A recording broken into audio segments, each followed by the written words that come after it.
Chair General 5 here with some more Hearts of Iron 4. Good morning, good afternoon, good evening, whatever the appropriate time is for you. Checking to make sure that we are live on the interwebs. Go to here.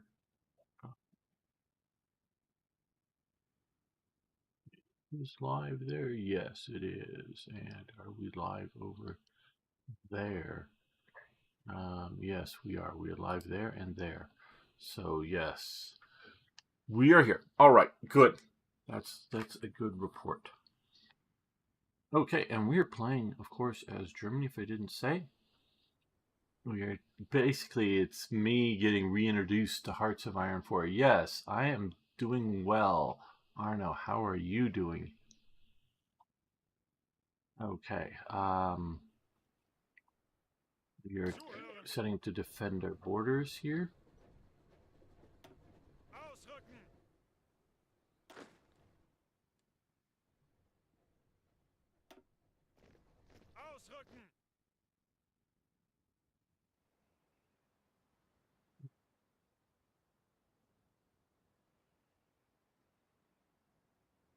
Obviously, you know that there were lots of publications during this period.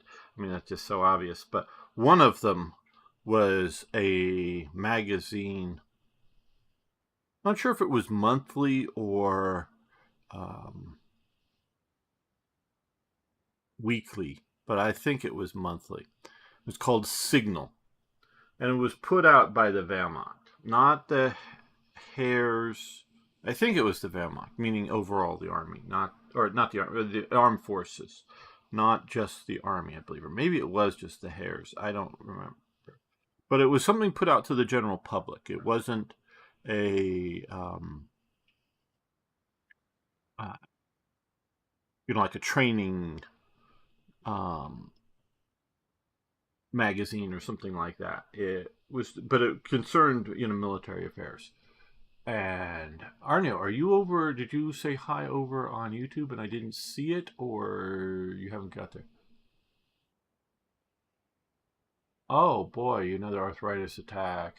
It's painful and hard to use my left hand. Sorry to hear that, man. Oh boy, arthritis can be really bad. Though I do hear, don't know how correct it is, that they're getting ability to get some drug or something that gives you cartilage back. Which okay, hello, Arno over on YouTube. Good, just good to know that it's working over there and you're there and all that's good. So back on because Arno or anybody's health is important, but back on what I was talking about. And obviously it ends at the end of World War II, but it starts before they start publishing before World War II. No, they definitely cover naval aspects in it, so I'm pretty sure it's just a general Wehrmacht. There was also other magazines that were a little bit more focused. I think one's called Der Flieger, for the flyer, obviously. That was just Luftwaffe centric, but Signal magazine. They did.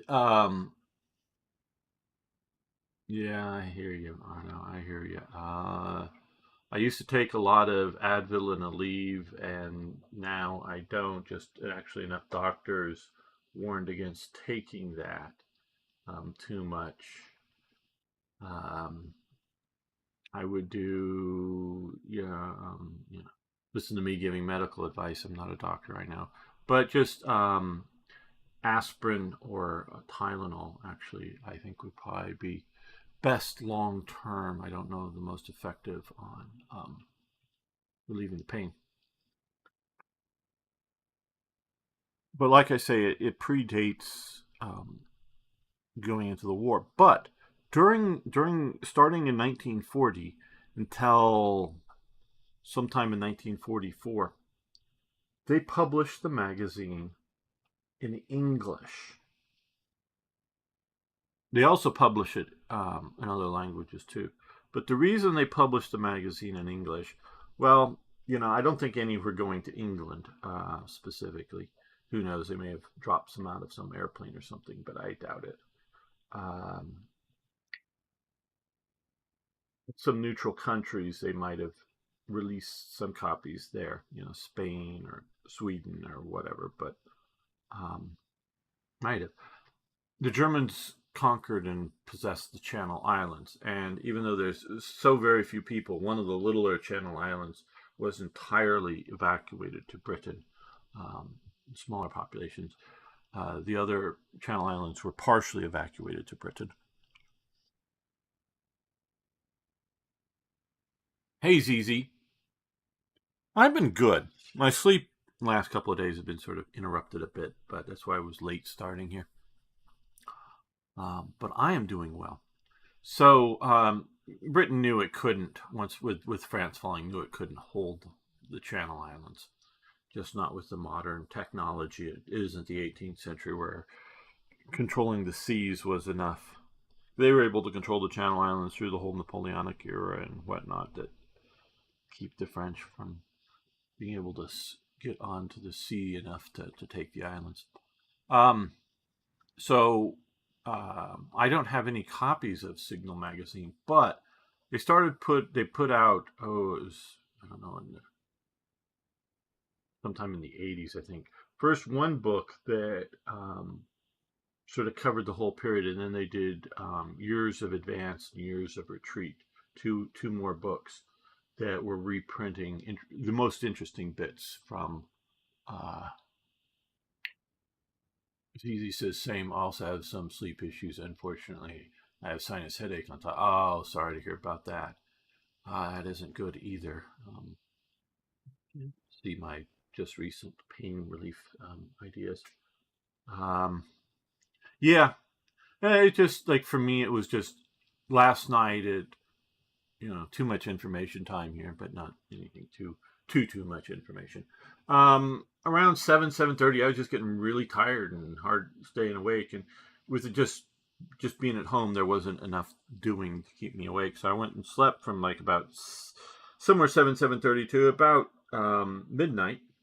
So a good chunk of sleep, and then I was up until 6 a.m. and just it's then at 9:30 or so, my alarm went off, and I shut it off and just went back to sleep, not thinking I was actually going to go back to sleep, just sort of lay there for another minute or two before getting up, and then nope, I was out um, until about 10:20 or so, sort of a long snooze alarm, if you will. Yeah, so I just do that at times, getting periods of sort of interrupted sleep. So it's not that I'm not getting enough; it's just not the most convenient times. And hello, folk. Can't believe Gamer is playing vanilla. The worst mod ever. Yeah. No, it's just like I was saying, folk. I forget. I actually forget entirely what was the last mod I was playing. Um, but I burnt out on Hoi 4 and burnt out on a lot of the mods. Um, and I think it's literally been like 2 years or more since I played.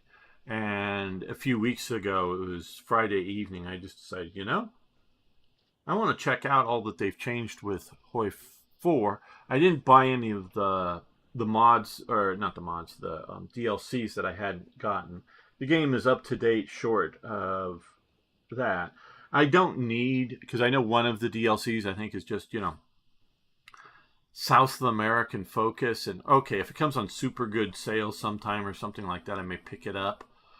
But I don't need a focus tree for freaking Brazil. I'm not saying I'll never, ever, ever, ever play Brazil, but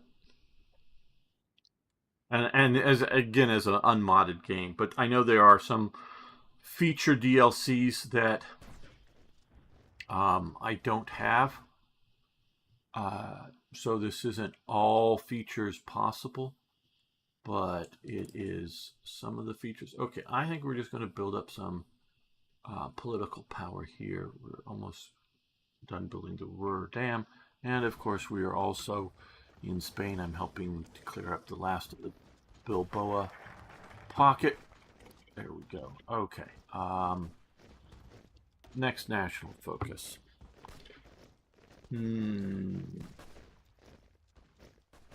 Fondor Legion. Let's do that. Hey Jamnuska. Good to have you here, my friend. Yeah, we gain volunteers.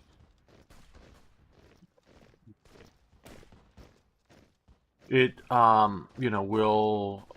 it is a dead end, but it will give us some experience and whatnot.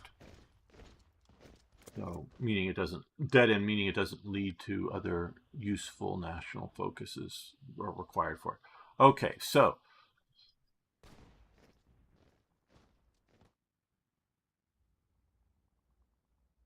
heavily because the AI here is why I come and shut down this because the AI doesn't deal with multiple fronts great.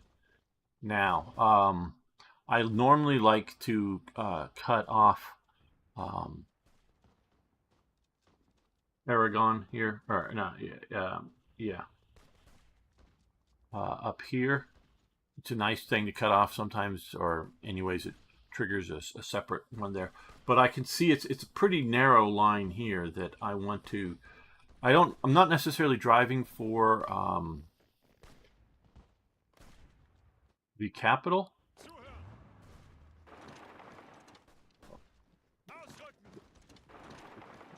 Not that that would be a bad idea. It just depends if they're heavily defending it. Then fine, we'll cut the capital off and surround it.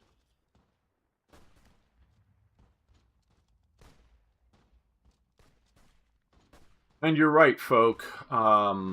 Worst mod ever. I very much got to the point where a lot of people that were arguing for and against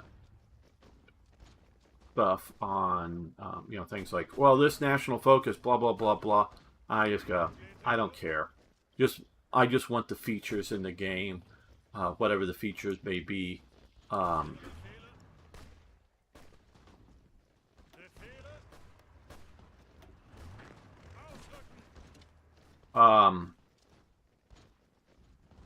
Because we'll just or at the time because I used to do more modding of the game, I or the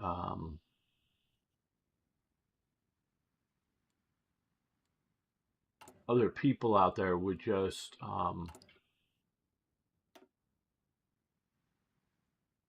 okay, we now have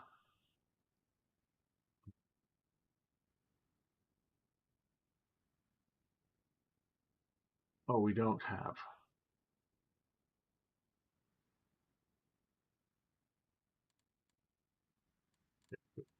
we didn't get an Air Force building, I guess.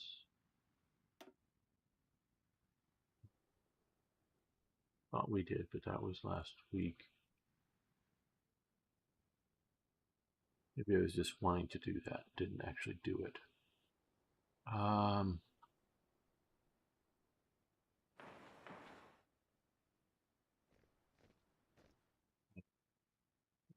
Get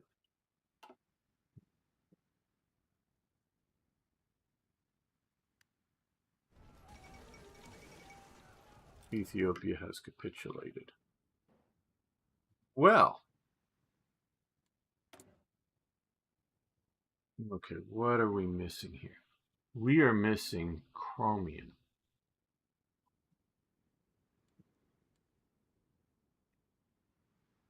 It is good to line your barrels with chrome. Now, where do we want to get our chrome from? Let's see about Yugoslavia.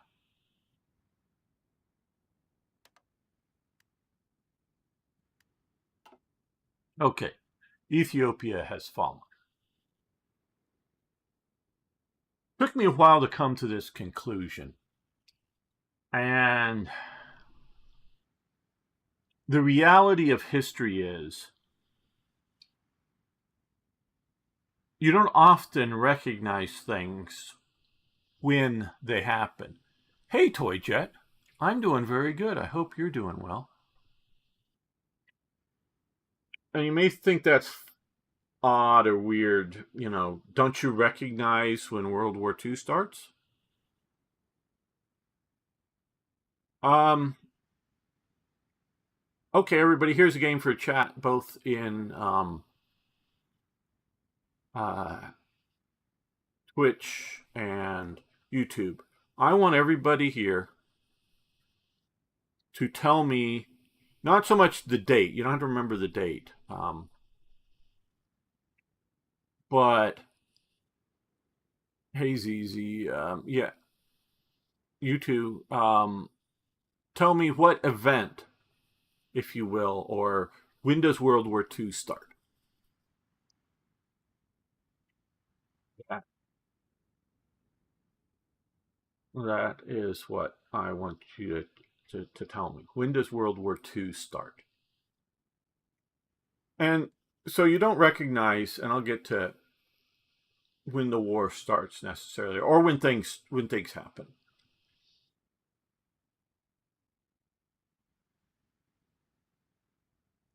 Ethiopia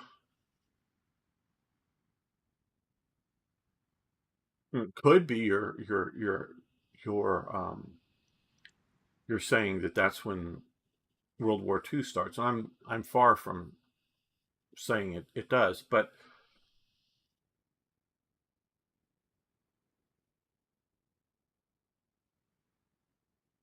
people got the notion, and I'm talking about the average person on the street as well as in the halls of power. We'll put it that way, because they don't necessarily have to be. Invasion of Poland. Very good answer, ZZ, but I do want to hear everybody else. Please, please, you can just type in something simple like that. And I'm not going to say that there is a specific answer here. So it's not like right or wrong. It's when do you think World War II started? And you don't have to defend it unless it's something super weird. Oh, in 1853, or something like that. No, and then, well, then why the hell then? But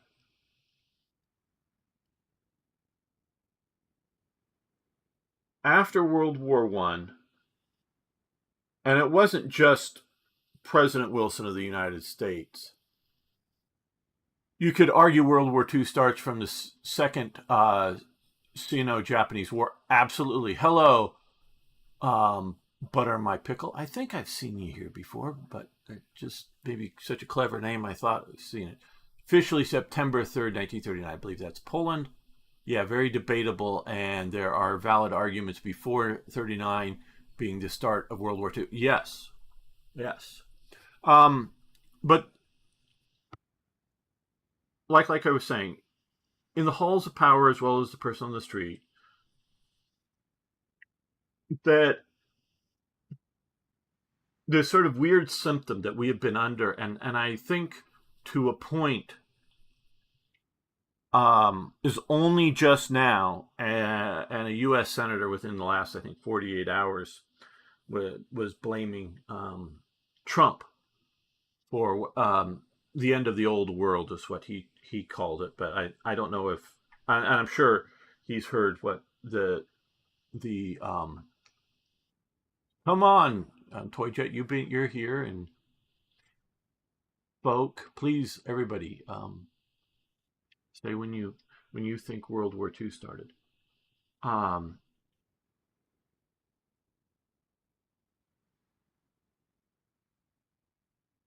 that the rules based order. Trump is ending the rules based order. He's a Democrat. Doesn't matter who it really is. I mean, I can give more details there, but it starts with, I mean, we can. I guess I can. I'm thinking back. We can look at Metternich and his Concert of Europe that he's holding in 1815, trying to divvy up the post-Napoleonic world. I'd say it started with the September campaign. Yeah, no, that's a very valid thing, and you're not wrong, Toy Jet. Nobody's given a wrong answer. They've given a couple of starting points for it. I'm going to have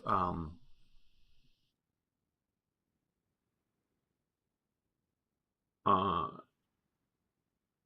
I'm going to start it a bit earlier than some of you and start it later than some of you. I'm going to give you two starts. But with Wilson and the League of Nations, that somehow, and we definitely convict people of this after World War II. I don't know that we execute anybody because of this, but we convict people of like wars of aggression. That somehow being aggressive with warfare is somehow illegal, is criminal. Like, I want that piece of land, I'm going to take it, as being illegal.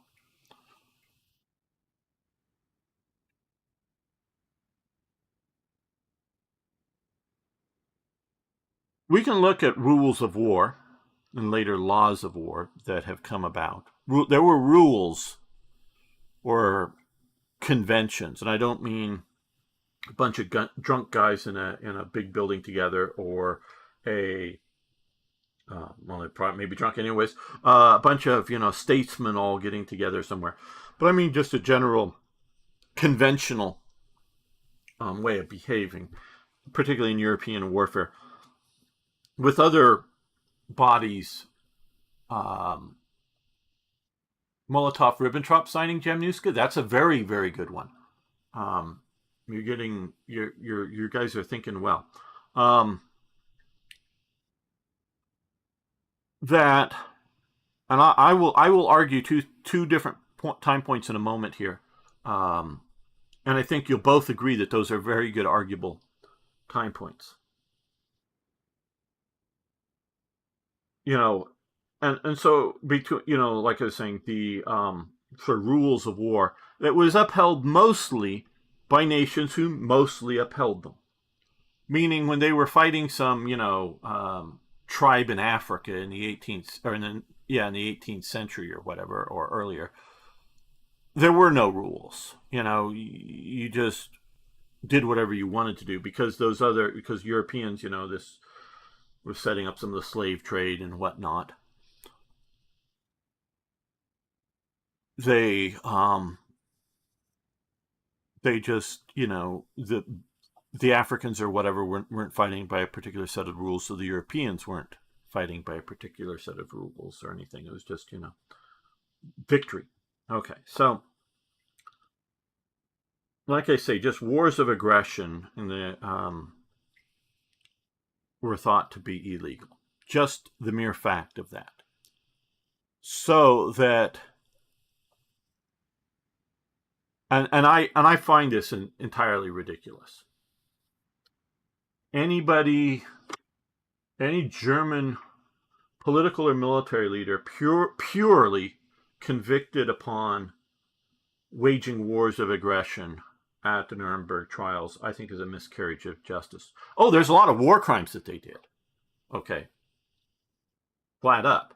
And those, how they conducted themselves or ordered people under them to conduct themselves,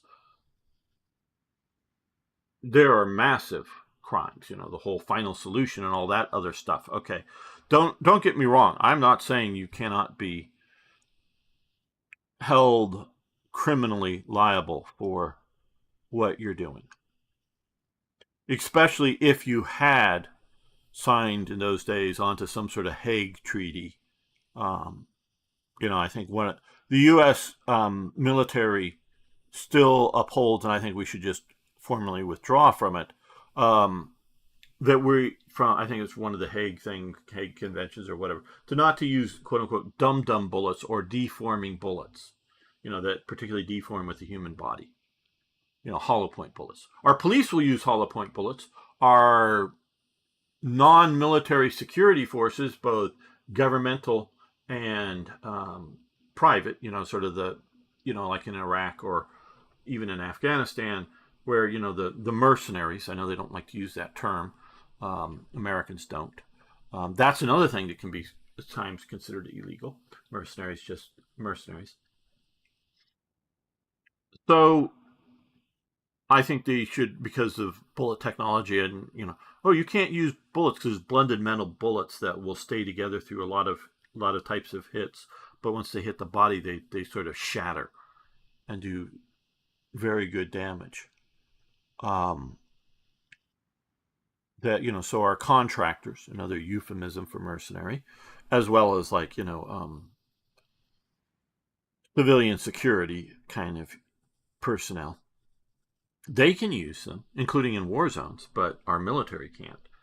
Hollow points and other stuff. That's just stupid BS. So yeah, they're and nations, and you can hold, even if there is no international law, if you want to say that you treated our prisoners so terribly, we're going to execute you, and that is to show, oh, and we did not treat yours badly, no matter what you did to your, when you captured our people, when we captured your people, we treated them relatively well. We're going to execute you, try you, and prove that you did the bad things that we say. That I see legitimate, not in international law, but just like blunt force power.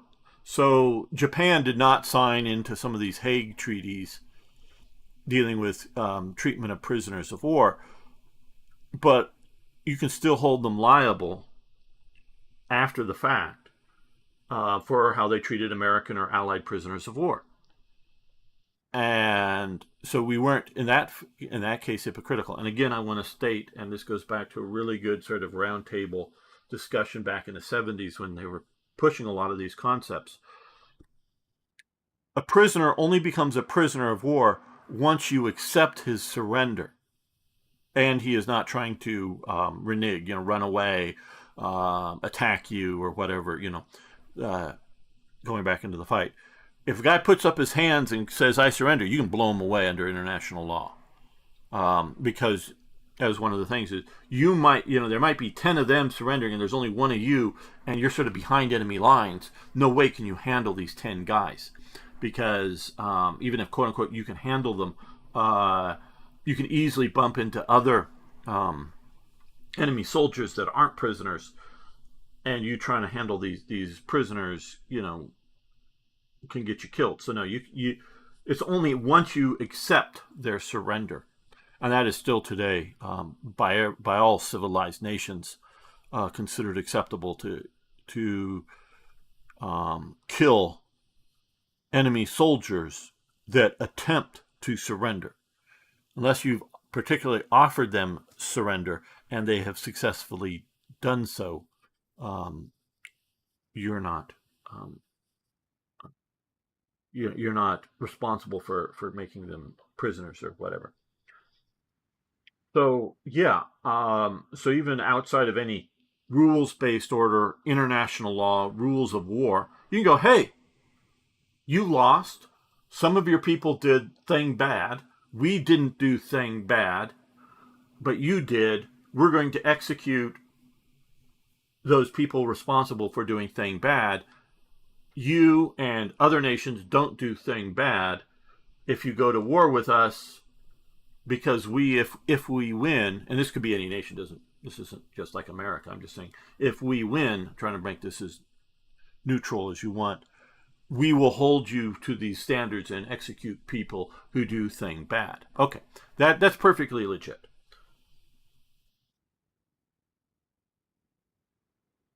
But we were trying, or Wilson and others were trying with his League of Nations to create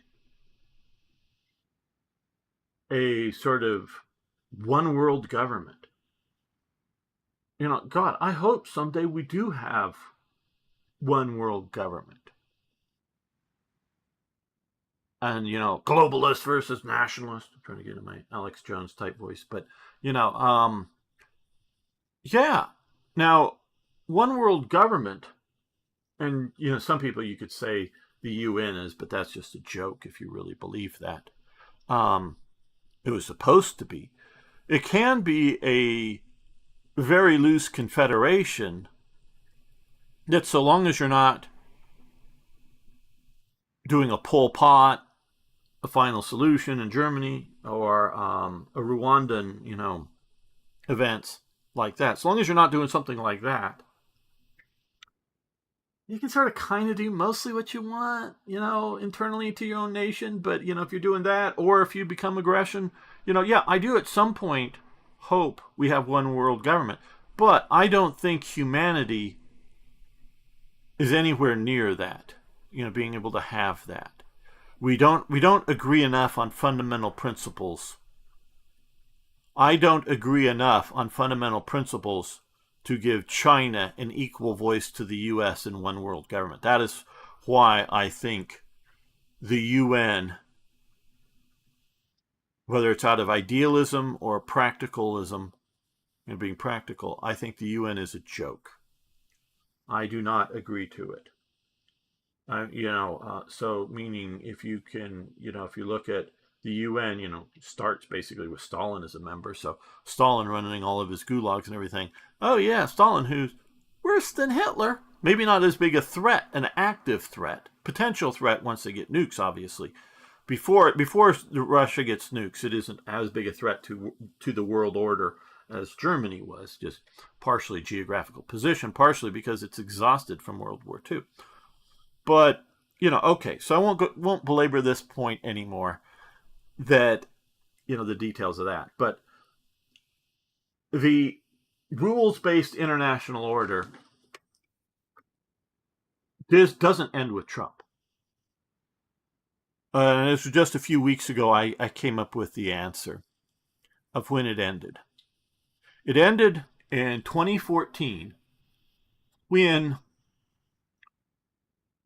and you can things happen gradually, and then suddenly, and that's how they happen. It happened, things like this.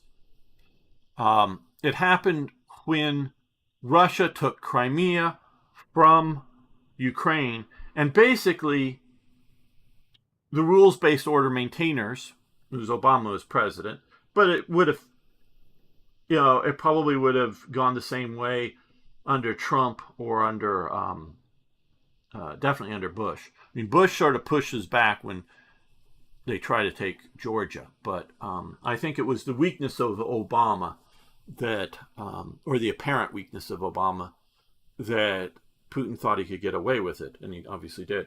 So when he takes Crimea, and sure, there's some official sanctions against some people, blah, blah, blah, blah. But no, it's, the Europe buys, Europe completes the Nord Stream pipeline and buys even more energy from Russia after Russia takes Crimea. That is when and I can understand and go, but hey, Russia's a nuclear power. We can't just invade Russia over Crimea. Fuck, we can't invade Russia over Ukraine because it could go to global thermal nuclear war. And I will get to the chat that's I've been sort of monologuing here, not quite ranting, but monologuing. And I totally agree and think, yeah, no, I'm sorry, Ukrainians, and I have a couple, well, at least one sort of friend that I actually haven't talked to in a while, but hello, Last Fish. We'll get to the chat in a moment here. That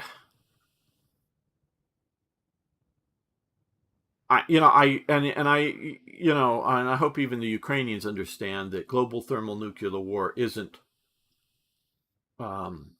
worth the cost even to them, meaning they're going to be some of the first mushroom clouds going up.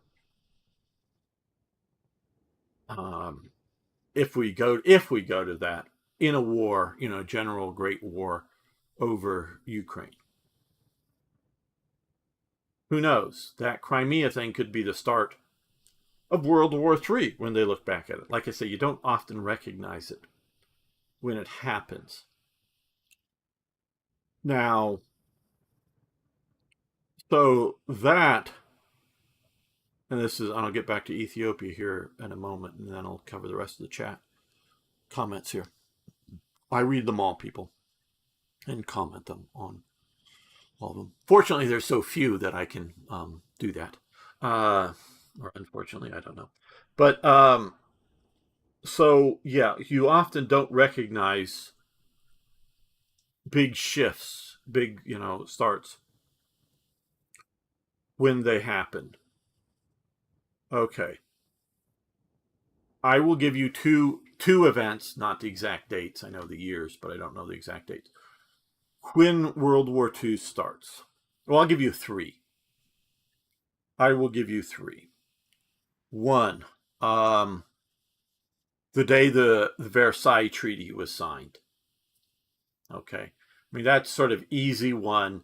That and this is the explanation that World War World War II is the war that is fought over the Versailles Treaty, and that is a very valid, and that that both sides have fought or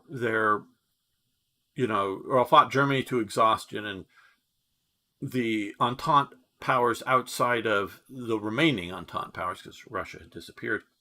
There was the Soviet Union, but Russia, Imperial Russia, was gone.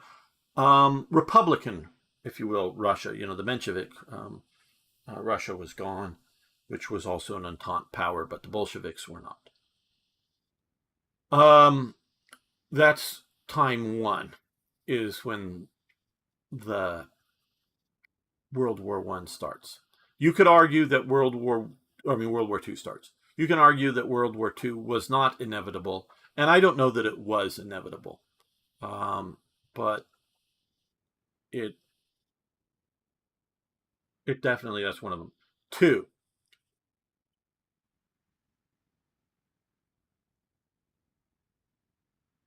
it could start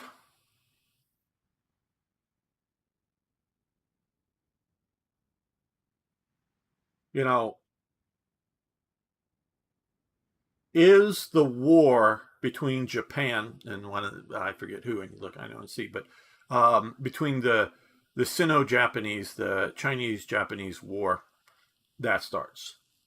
But, and I'll argue this, that again, that is not a wrong answer, and I've definitely given that answer as the start of World War II.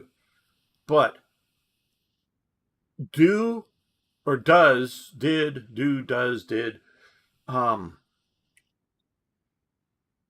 the war between China and Japan inevitably lead to a world war?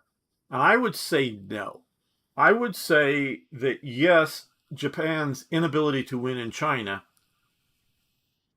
does cause it to attack Britain, the Netherlands, and the US, and the Philippines. But I don't think they would have even contemplated it if the world had generally been at peace, or those nations had generally been at peace, because it was only the apparent weaknesses of, well, obviously the Netherlands. They had scooped up France, because France was conquered, or scooped up into China from France, but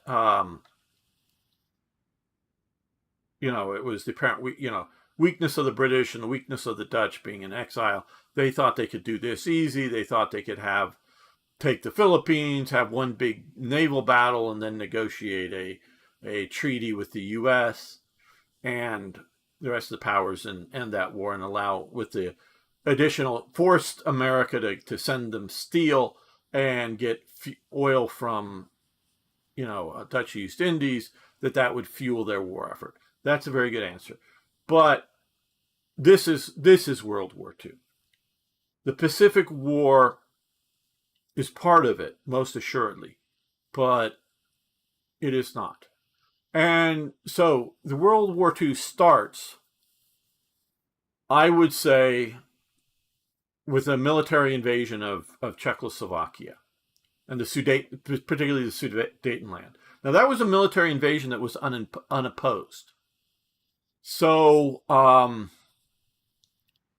I hear you're saying Poland. Well, that's when the bullets really started flying. But in 38, Czechoslovakia is not a signator of the Munich Agreement. It is just told that we will not fight, we, the British and the French, will not fight over the Sudetenland. And if Germany doesn't, take everything else, we won't fight. And so if you decide to resist, you will be on your own. And at this time, and I would say that because there was a military invasion, again unimposed, of Austria, but I see that as more as just German reunification, or because this was a way in the past part of the Holy Roman Empire, or what you want to call Germany, or however. But so was this if you take the Holy Roman Empire. But I'm going to go with 1938 as one of the start dates, even though there was no fighting. There was military show, military invasions, the apparent appearance of inevitability of victory, et cetera, et cetera. And so 1938. That's one of the start dates. The other start date is December 1940. Why December 1940? Could be December 7th, but could also be December 11th or whatever, when Germany declares war on the United States. Because it was not called World War II, as far as I know, until about this time period. Maybe with the invasion of Russia. Because it was, in some of the publications, definitely called war. The war is on, the war. But it's often at the time period referred to the,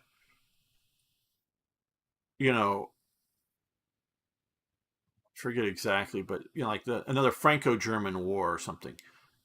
It doesn't become the World War until America's in it. And so the war is wars are happening, but it doesn't become a world war until America is in it. And that would be because before they really start using the term World War II, they're also not using the word World War I or World War. They're using the term the Great War. So I could argue that it isn't the World War until you get America, and not just you need America. Not being special. I mean, it's everybody else and America. Latin America, like I was mentioning earlier, is not really central. Eventually, Brazil, Chile, Mexico come into the war. Mexico basically sends no troops, and Chile sends no troops anywhere. Brazil sends a battalion or a brigade or something that fights in Italy. Fights really hard, and it's actually a pretty decent fighting unit, but it's just trained up a small unit, equipped it relatively well. So those nations do get into the war eventually, but they are not, Latin America. But it's fought, submarine and anti-submarine type wars. Allied powers have bases in Brazil that are hunting submarines off from, air bases and things like that. So it's helpful to the Allies to have like Brazil in the war, but it's interesting. Now, one thing when I saw the notification that Ethiopia falls, just a few weeks ago, I got a new Mauser rifle. What do you know? Gamer got a new Mauser rifle. That's news, as in not really, but got a bunch and probably get a few more. This was an Ethiopian Mauser. I got an Ethiopian Mauser. It's in actually fairly decent shape. And the bolt, barrel, and receiver all have matching numbers, though the butt plate on the metal plate on the end of the butt plate does have a Waffen amp stamp on it. So I think the butt plate is a post World War II replacement. I don't know if somehow they've replaced in Ethiopia or replaced after it made it to the U.S. market. I don't know, but it was made by So if you're thinking, some junky Ethiopian gun, nope. It was made by FN of Belgium, and very, very good manufacturer, which is one of the companies I'm a collector of arms from and love a lot of Browning's designs. It was made by FN and issued or sent to Ethiopia in 1930. So it was used. I don't know if it shot anybody or shot at anybody even, but it was definitely used during the Italian invasion of Ethiopia. It is an 8mm Mauser, so I presume most of those guns stayed in Ethiopia. I don't know. There were Ethiopian resistance elements that did continue to resist the Italians after the Italians' victory, but so I don't know if this was one of the guns warehoused by the Italians or somehow held in guerrilla type hands, and would have been definitely used in Ethiopia after the British defeat the Italians and take it, and that would have probably been the end of active, combat type use in World War II. Then there are the many Ethiopian situations post World War II, in internal security, because there's a bunch of tribes that Haile Selassie was before World War II starts, after World War II starts, that are various uprisings and whatnot, because Mussolini, Italy, whatever, has some allied groups that are in the boundaries of Ethiopia at the time, Eritrea and Somalia are Italian colonies. So, but in here, not everybody is of the same national bent. Some groups that think they should be independent of the central government, and then used into the Cold War. I know they also used AK. So I have a. Do I have pictures of it? Not really, Arno. Could take some. Maybe I'll post it one day if you want to remind me some other time on our Discord server. Everybody, I don't know if Arno wants to spam the chats with the links to our Discord server or not, but I do post some of the stuff there. So yes, and it has a rack number painted on it, so it's a really cool piece, and it's in a very shootable condition. So it's survived the Ethiopian wars through World War II, through the Cold War, and at some point it left Ethiopia for the U.S. Collector's market. So that is going on. So has World War III started? I don't know. Definitely the rules-based order ended, and I would put it at the Crimea. I know this is taking a long time, but this is again the sub title of this channel: Lessons from History. So we don't often recognize things until well after they're happening or have happened. So we are seeing these things, and a lot of people think they're experts on stuff.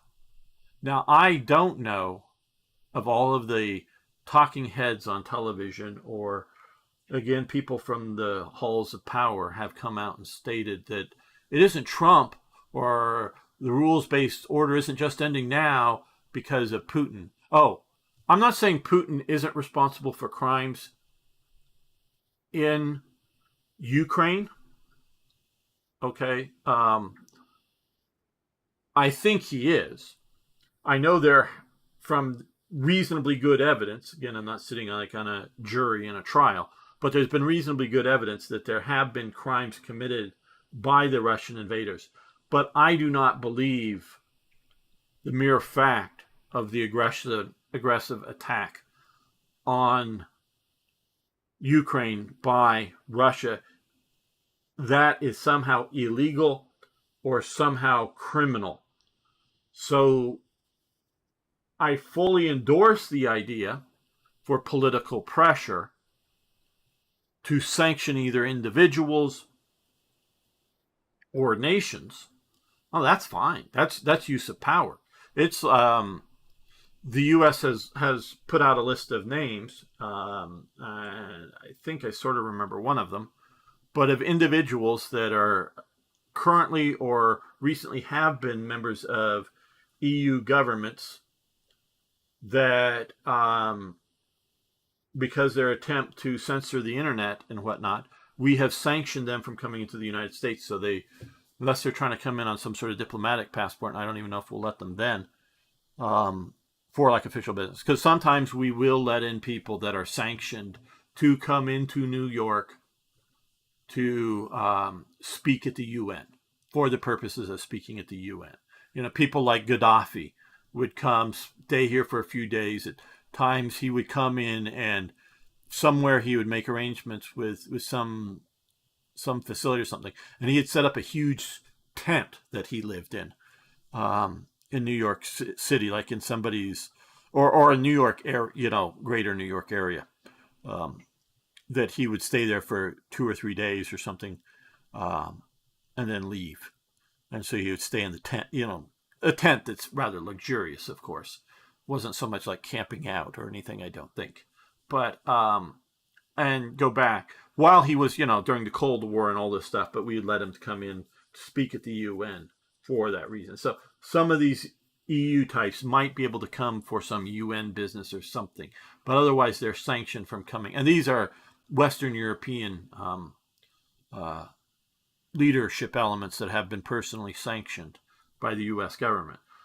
And I don't know that they've done anything criminal. It's just we're putting political and diplomatic and other sort of pressures on them. So the idea of sanctions, because you do something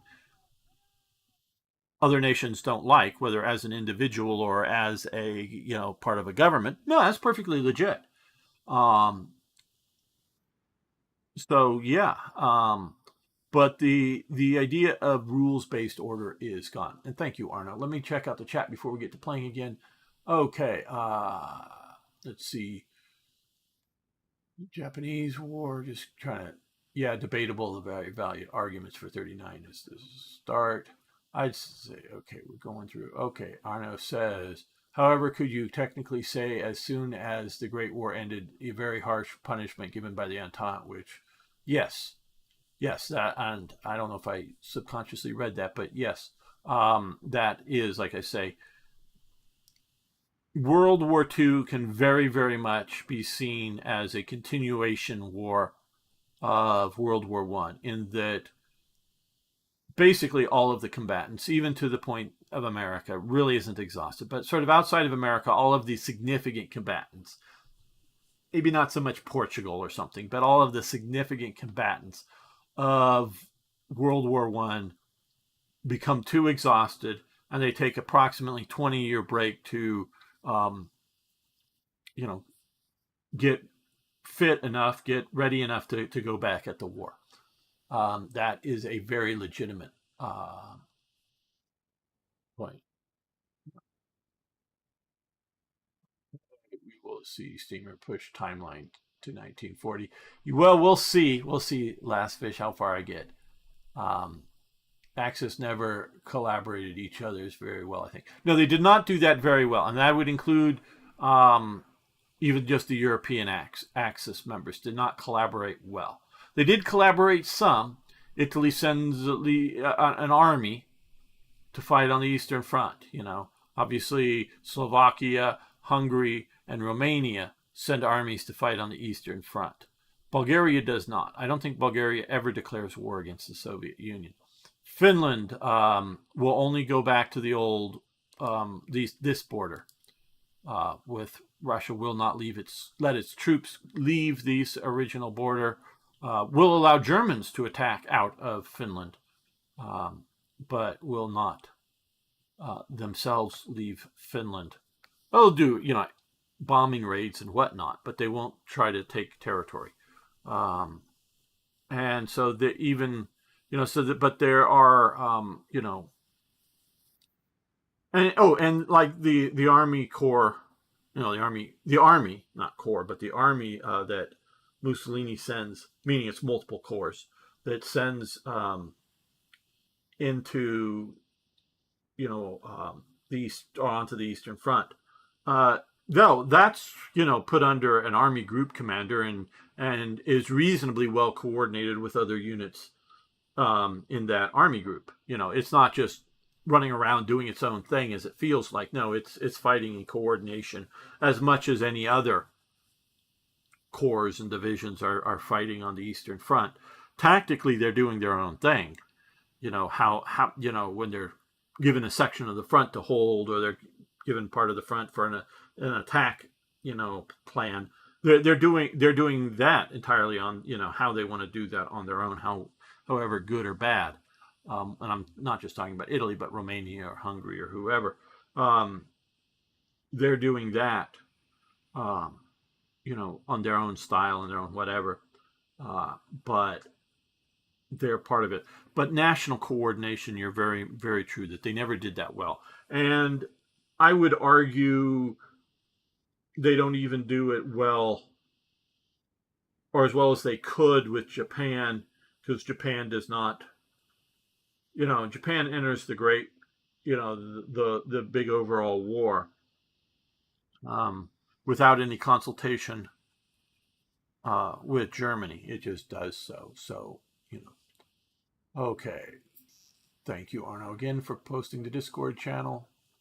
Yes. Okay. So lots of interesting stuff there. A nice community of about 300 or so people there. We post about things, and I say we because it is very much not just me that's posting. Cleaning here. I'm cleaning up the planes first. No, we aren't getting to 1940 today.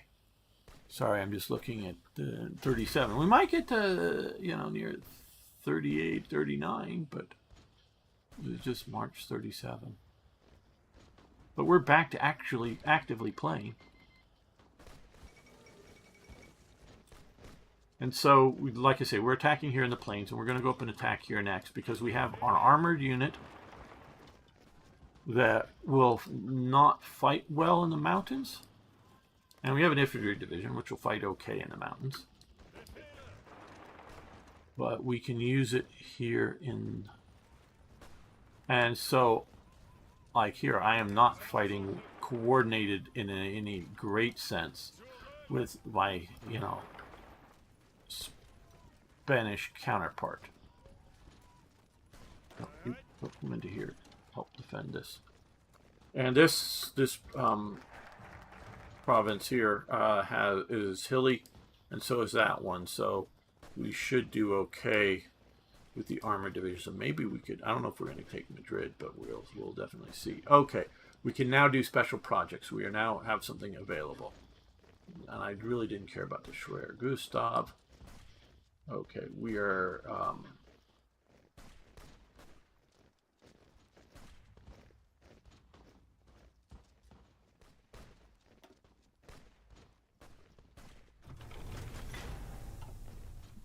Still haven't gotten the.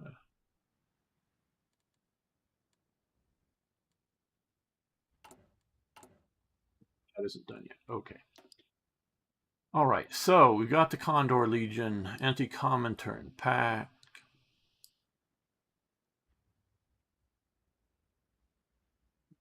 Officers.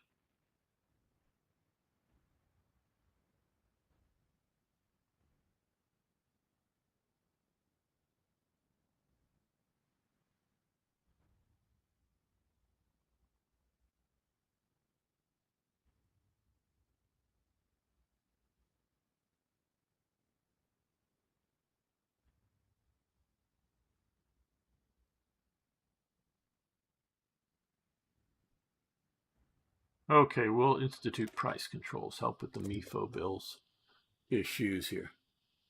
Time is moving too fast for in the game, yes.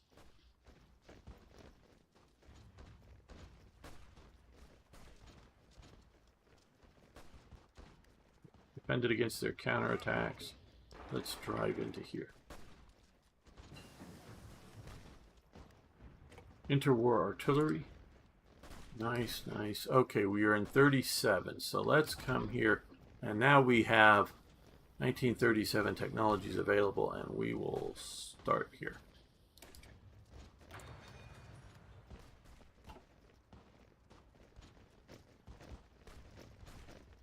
Okay, they have stop this because they have enough forces, and we're going to now attack into there. Also into hills and plains and not into mountainous terrain.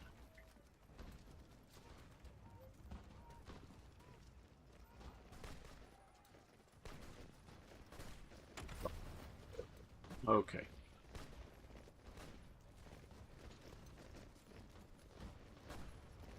And I'm not used to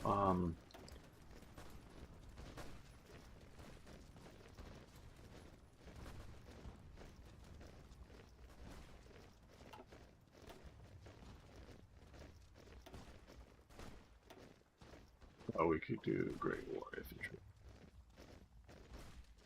The new layout of all of these things.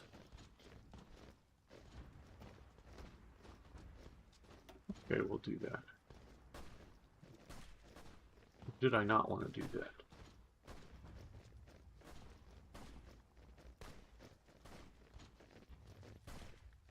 Maybe I didn't want to do this.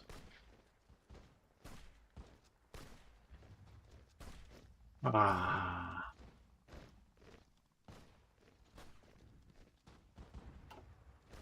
Yeah, I think maybe I want to wait for like mobile. I don't know. I'm not sure. I don't know enough on this. This is why I'm only playing this game half seriously. Do you get the gold if you help Franco?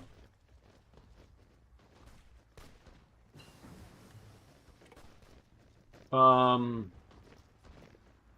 don't know. Is there something gold with helping Franco in the game? I don't know if that's in the game. If you're talking about historically, that's a bit of a different matter. Construction speed. I want to do construction speed first. Hello, Harvey. I guess that's how you say all that, Harvey. Yeah.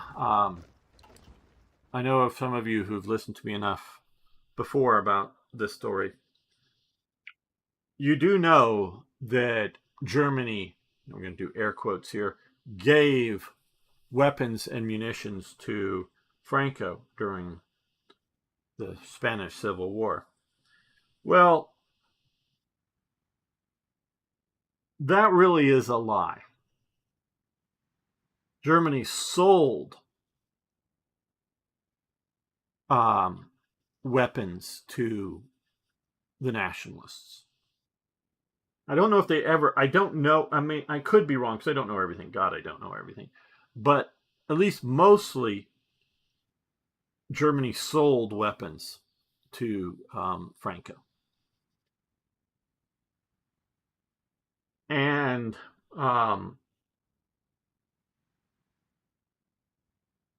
it wasn't so much for, well, it was partially for money, but it was also for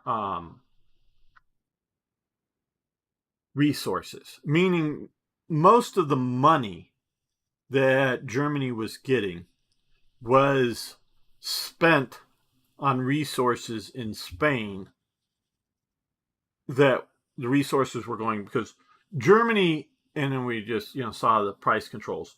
Germany does have internal economic issues, problems, whatever you want to call it. Their biggest economic issue is dealing with international trade. One of the reasons, and people are talking about the fall of the dollar and whatnot, I don't really think it's falling at the moment. It fell a little bit, but I don't think it's going to collapse. But the US dollar right now does two things.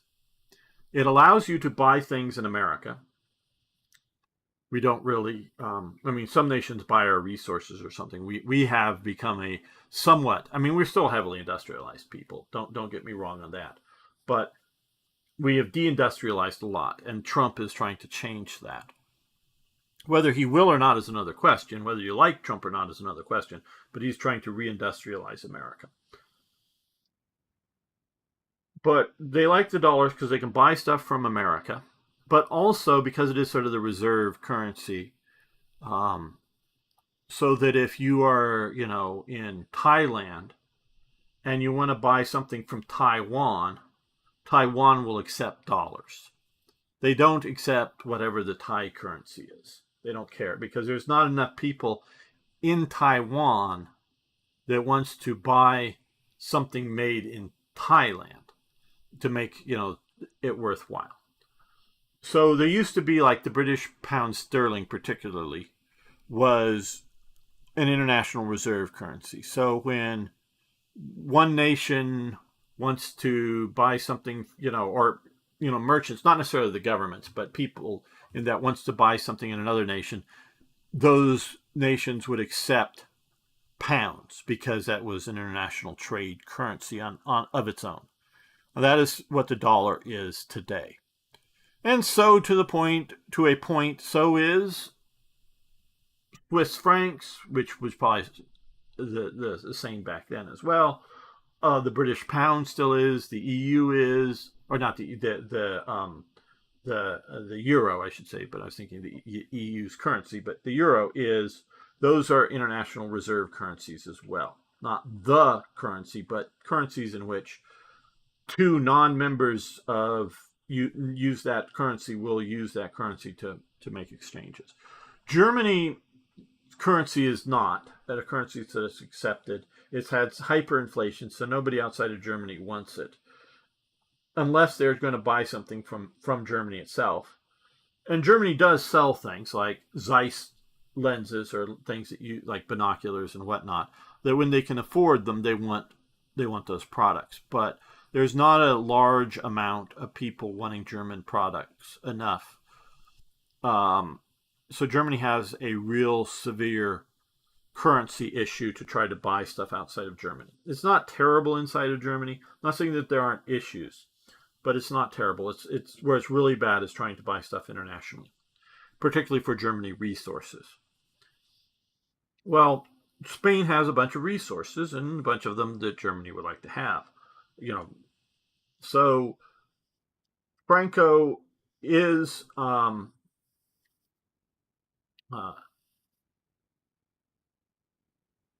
um, taking over territory and securing resources.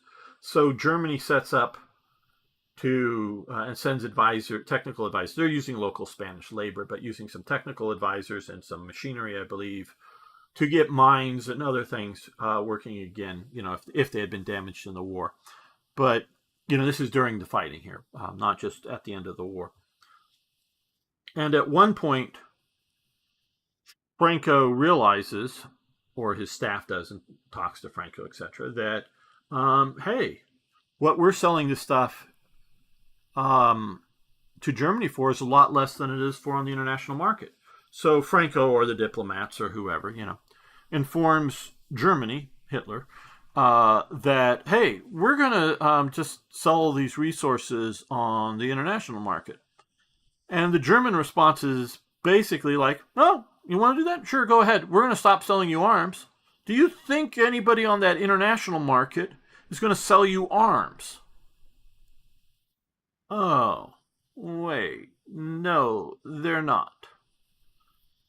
So basically, it's arms for resources at a discount, is basically how that works. But it's also a private deal as well. Okay. The way it works, basically, is German Company X, owned partially by Hermann Goering. I forget exactly what the company's name was. But Germany Company X buys munitions from German manufacturer Y, then sells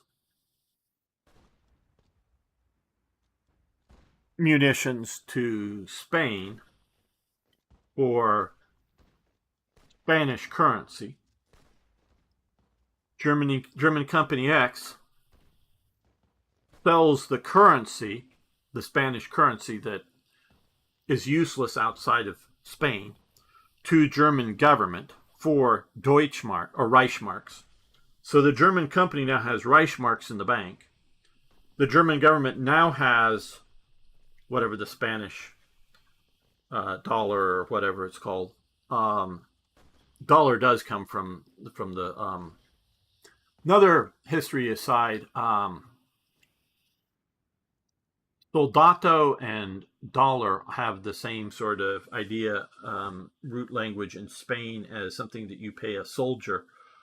And dollars were a currency, a coin currency used in the Americas and other parts of Spain too, enough that when the U.S. is trying to come up with its currency and not wanting to use a currency called the pound, they use another name that's common in the Americas, the dollar. And so that now is why we have dollars that are used in Canada, in the United States, and in Australia, Hong Kong. So yeah, the Spanish word gets spread around. So I don't know if they called them dollars back then in Spain. Not sure. But their currency, so the German government gets, big stacks of Spanish currency that it then spends in Spain, either directly to hire workers and whatnot, or just to buy the resources in Spain that then gets shipped back to Germany. Now, this is going so well, and Goering isn't the sole owner, but he is a major owner in basically 3 ships that are sending arms to some degree, but mostly munitions, as far as I know. There may be other organizations doing this as well, but I know of the one that Goering basically controls, not necessarily that he's the biggest owner in it, but controls in that he has government access and gets the government contracts to do this thing.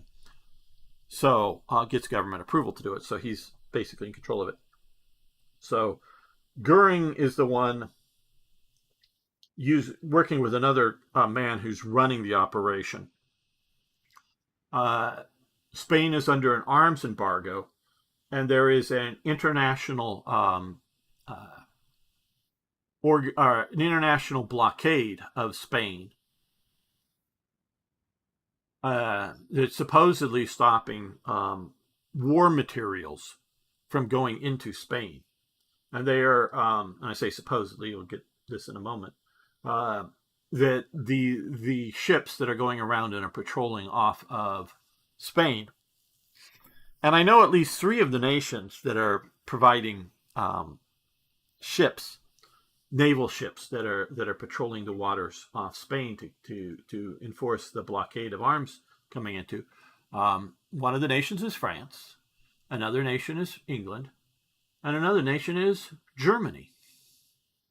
So Germany is providing and coordinating with patrolling the waters of Spain.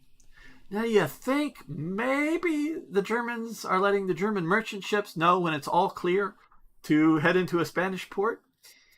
Yes, the Germans are partially responsible. You don't think the French are letting know the Russians when their ships get to go in the port? Yeah. Yeah. So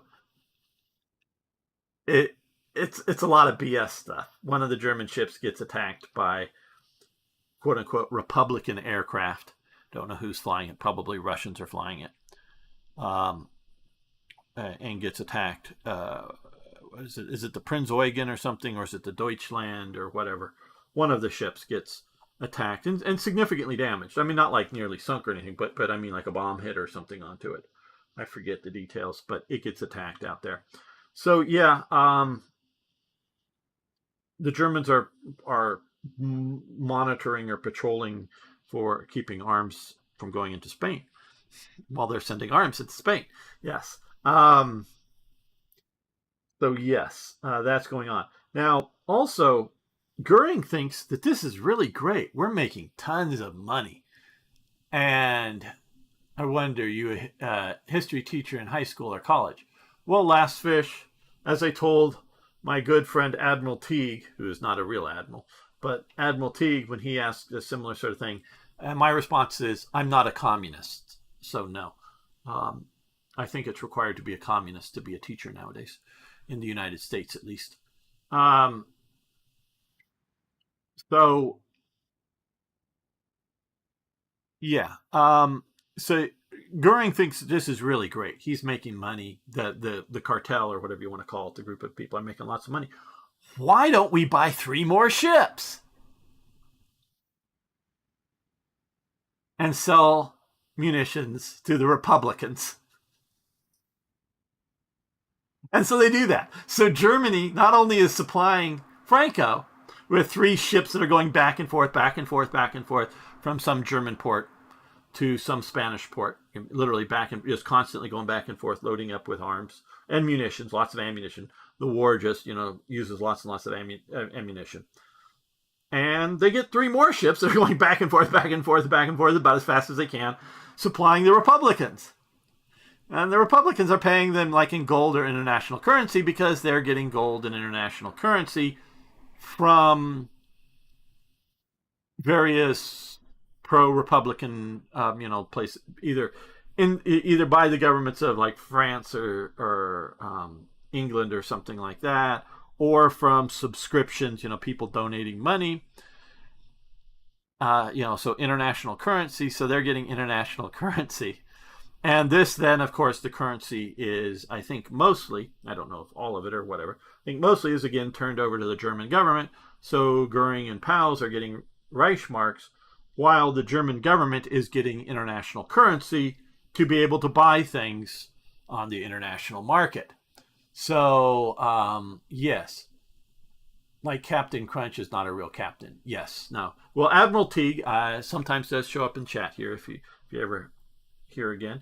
He's a great YouTuber. He has been leading he's one of the great crusades in trying to save Star Trek. He is much more knowledgeable on Star Trek than I am. And I'm not, and he's on all Star Trek, not just the original series. I grew up watching the original series, so I've got a lot of knowledge. And I do think I have a lot of knowledge on Star Trek. But he is much more knowledgeable than I am on Star Trek, and I've had the privilege of being on his YouTube channel. So a few times. One time we did a watch party and sort of historical and movie review of the movie Patton, in which we sort of watched it through one service. I forget exactly what, and the viewers could watch it through that and hear us comment about it live. And it's still up on YouTube there, the sort of watch party. And if you wanted to start streaming or just watching Patton at when we do the start, and we a couple of times officially stop it to talk about things, so you could follow along with us as we go through the movie Patton, and that was fun to do. There was I forget, one real former officer, I think former Air Force officer, I forget his rank, maybe colonel or something. I forget. It's been a few years. It's been that long. Wow. On as well, talking about the stuff. So it was a really nice sort of, if you ever want to do a bit of a deep dive into the movie Patton. And Admiral Teague had done some research, just movie background type research on the movie for the thing. And I was doing the sort of historical and some of the military, and the other guy was also doing a military analysis of the movie, as well as Patton and the events in and around that we're focused on in the movie. So that's very good. Sorry, guys, it might be me. Time to stop. Okay, Last Fish. Well, thanks for hanging out.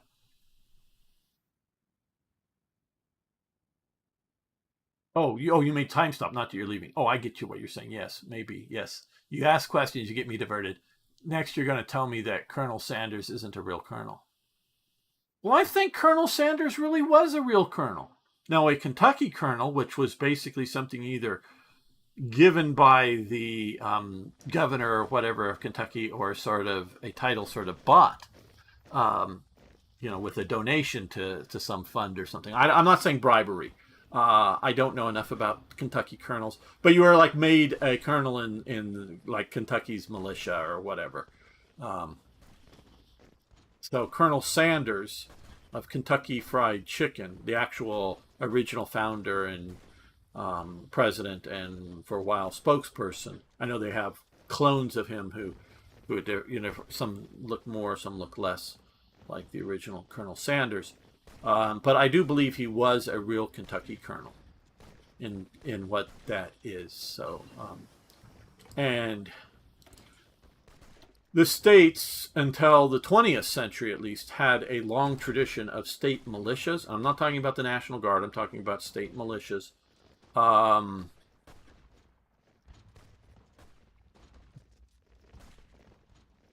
They had, and the American militias in actual trained troops. Now, maybe not trained well, guys that knew how to march around a bit and knew how to load and shoot a musket, and maybe they might also be good warriors. I'm sort of using that term instead of soldiers deliberately, depending on what state you were from. But before the American Civil War, and maybe even at times past the American Civil War, was definitely larger and a more bigger military force than the National Army was.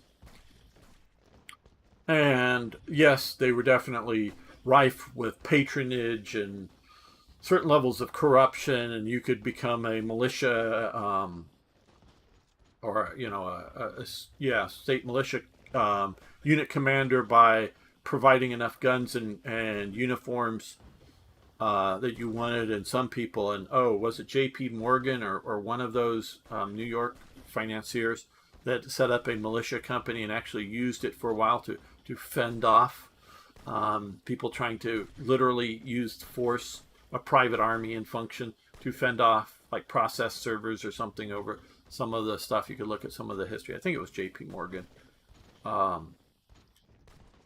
He who founded the stuff that becomes J.P. Morgan Chase Bank, which is one of the top 2 or 3 banking elements in America.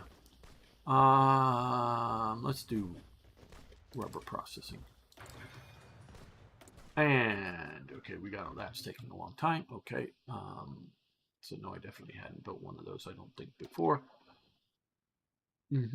Okay, so we now have 100% infrastructure here, so we're going only that. Okay. So yeah, America's had a long tradition of militias.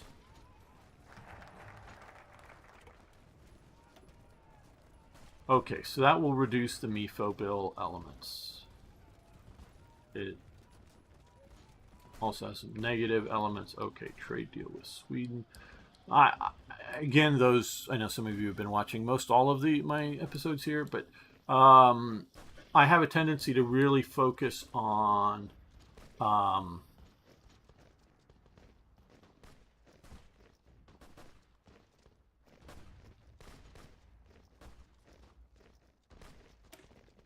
on infrastructure and other sorts of developments, to the point that I could start the war without doing any of do a lot of research slot focus. Do the research slot focus. Okay. I will see about that next time. I will try to remember. And when I get there again, Harvey, are you the same person that was over on YouTube? I think. Was it YouTube? Yes. Okay, probably he was. And I see the chat from both YouTube and Twitch. U.S. Congress passes Neutrality Act. Okay. Did it really happen in 37? It could have. I don't know. People, I know a lot about World War II, but it's far from knowing it all. Trust me, I completely realize that I don't know it all by any means. I know a lot.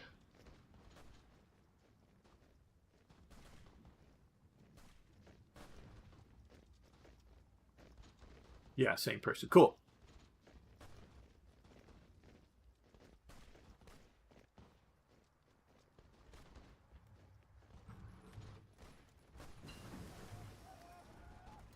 Radios have finished.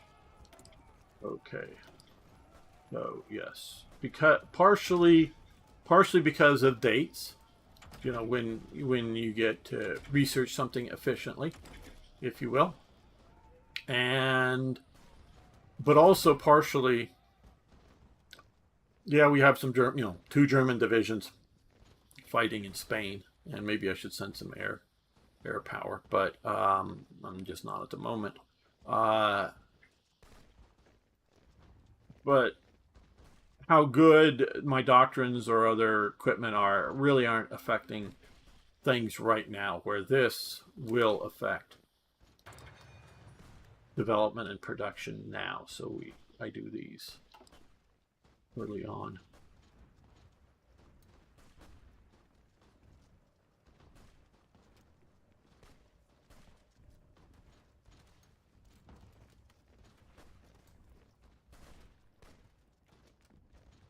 And if there are new people around here, please remember to subscribe or follow.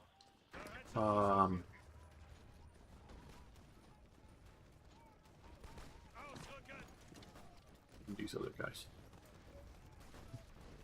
YouTube and or Twitch. Okay, let's see. Research slots. Please help me find in this big tree I've been playing this since before it was released. Again, those who don't know, I was part of the beta the closed beta test for Hoi 4, but it has been a long time since I've been playing, and this has changed a lot. So I'm sort of having to relearn it. Which national focus are we talking about? Which section, if somebody can sort of point me into the right direction you're talking about there? RV or anyone else can point me to.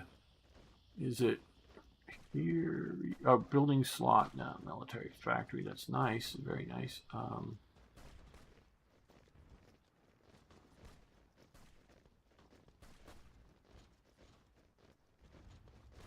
Expand. No, that is not it. Okay, research development facilities. Maybe this is what you were thinking of. Yes, research slot. There we go. Found it.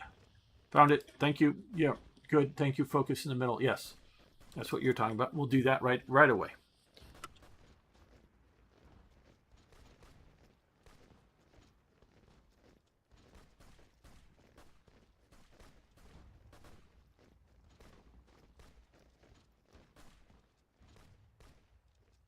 I don't know if you like old movies, and by old movies I don't mean something from the 80s. I mean 1950s or before, or movies from this time period, now and up into the through World War II. But a really good Bogart movie, not a great one, but a really good one, is called All Through the Night, and it talks about it's dealing with fifth columnists in America. It's basically a fantasy piece, as a lot of movies tend to be back then. But fifth column, because I was thinking about it here, there were 4 columns moving on Madrid. The 4 nationalist columns were coming in. And the reporters would ask him questions like, well, which column is going to take Madrid? Which column is going to be your first one? And his answer, at least once, was, and I think he repeated it more than once, it's the 5th column. Well, which one is the 5th column? Empire of Japan declared war on the Republic of China. Okay. Oh, that's the internal column. The locals will rise up and take Madrid, kind of thing, from the communists. Marco Polo Bridge incident. So now we are seeing the real start of the second Sino-Japanese War.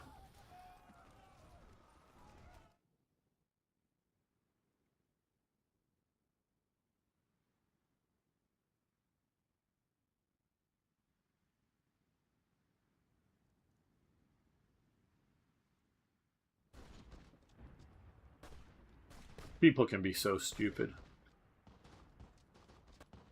And I know you could think about Florida Man or some crazy woman at Walmart being stupid. Yeah, but even the leaders, are just so stupid at times. And I do mean stupid. I'm not being hyperbolic. I mean flat out being stupid.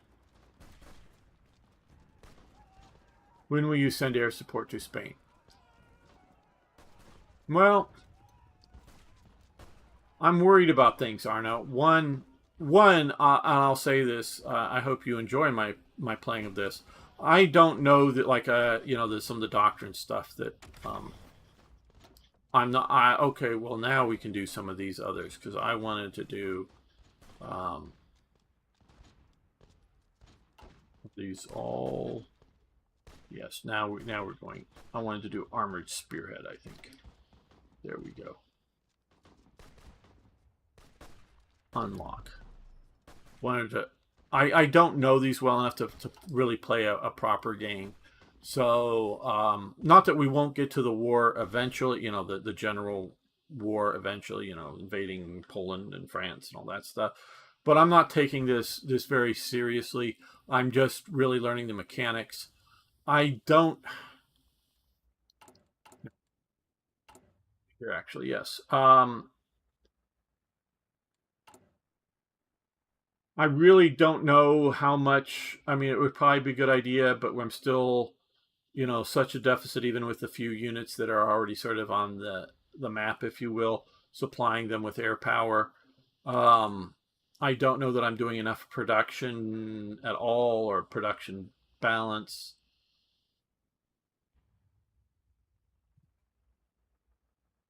When I get done with,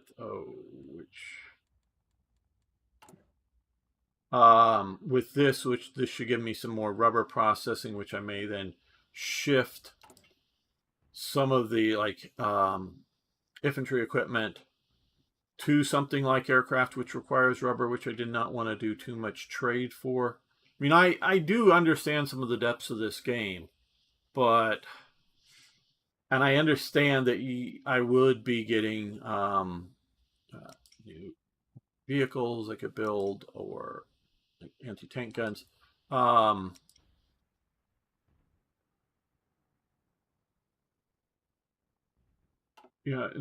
air experience and whatnot. More of this one would be very useful if we had some here, but I don't know. Send an attaché to Japan. Very good suggestion. Let's see. Spain wouldn't take my attaché when I last tried. Let's see if I can send attaché. That'll take 50. We got 100. It'll take 100 political power and 60. So that's good. So let's do that. They will not accept. Well, okay, they won't accept. I'm guessing, which they would have. Maybe befriend. So I've got to do the anti-Comintern pack to then get befriend Japan. Historically, Germany was quite involved with China. Germany right around in the 1890s, there was and I forget, I'm lousy with dates. For being a historian, it's very crippling, but the Boxer Rebellion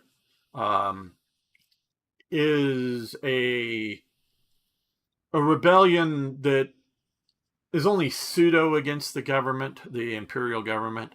It's a rebellion trying to get foreign elements out of China, because you have to remember, people, China is the middle kingdom. It is between earth and heaven. I mean, it is superior to us.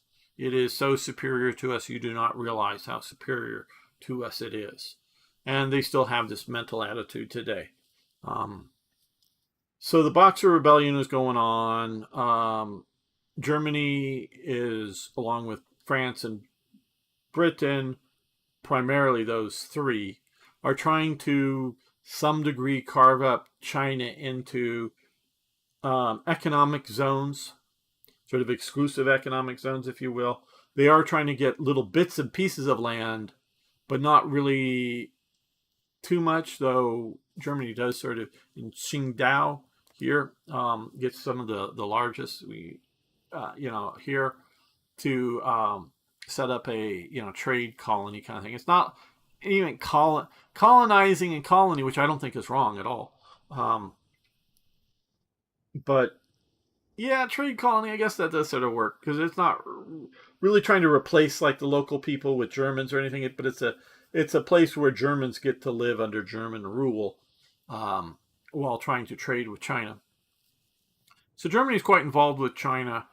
China joins World War One only because it wants to get Qingdao back, and it's mostly Chinese and Japanese because Japan wants to get all these islands that are at World War One that are controlled by Germany.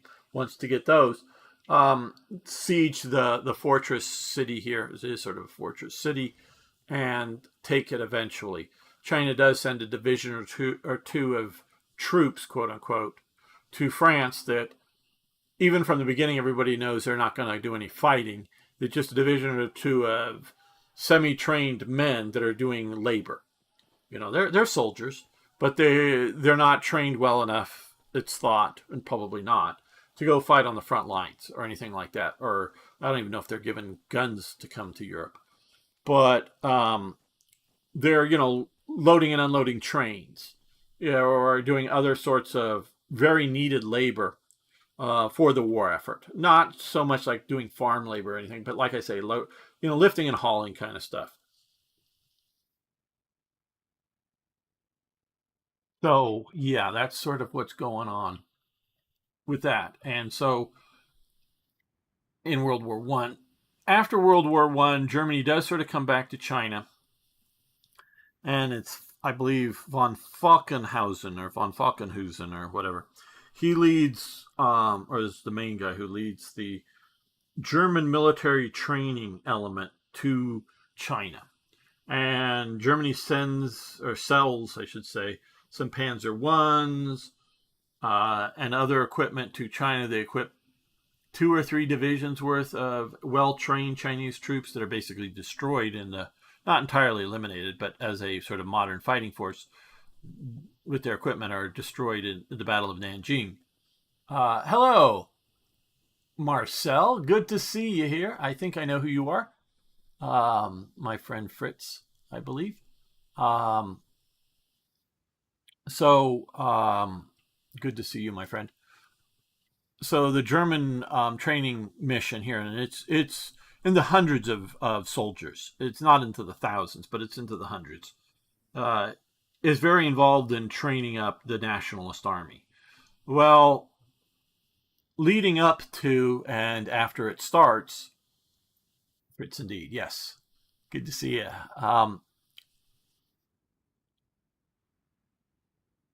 There is a real competition between Japan and China to see who can get Germany to support them. In the 20s is when Germany really comes back into China. So they're definitely in the China camp. But Japan lobbies hard. Lobbies Hitler particularly, and it's more with the National Socialist government that gets Germany allied with Japan.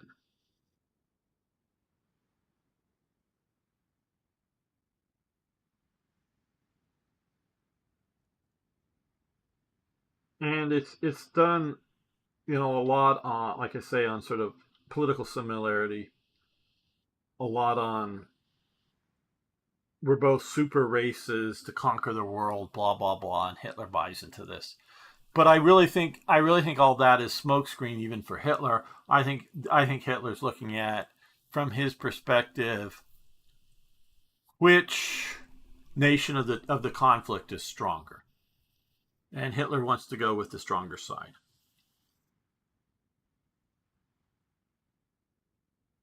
How different World War II would have been had Germany stuck with the China allies. I don't know how much we could fathom how different the war would have been.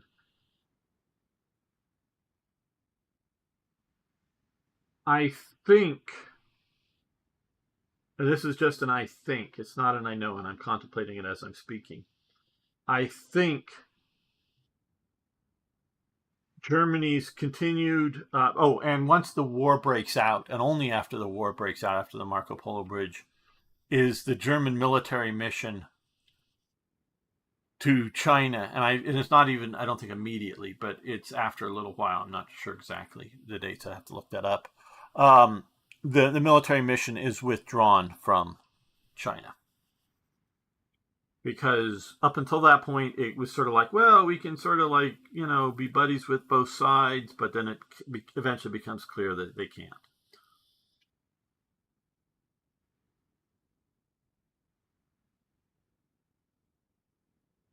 Why does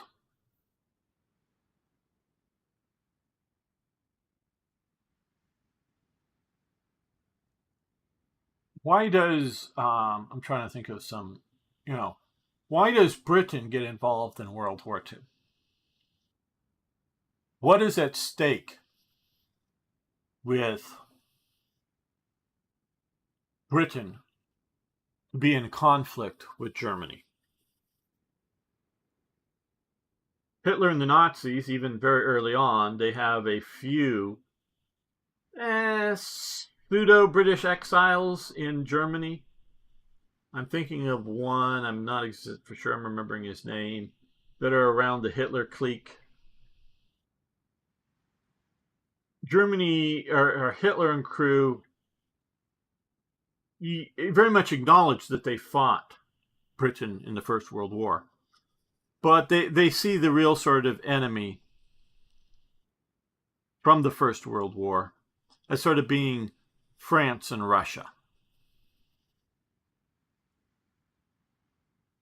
Britain has long played the role of, we don't want a political power to dominate the continent, because then it will become a threat to us.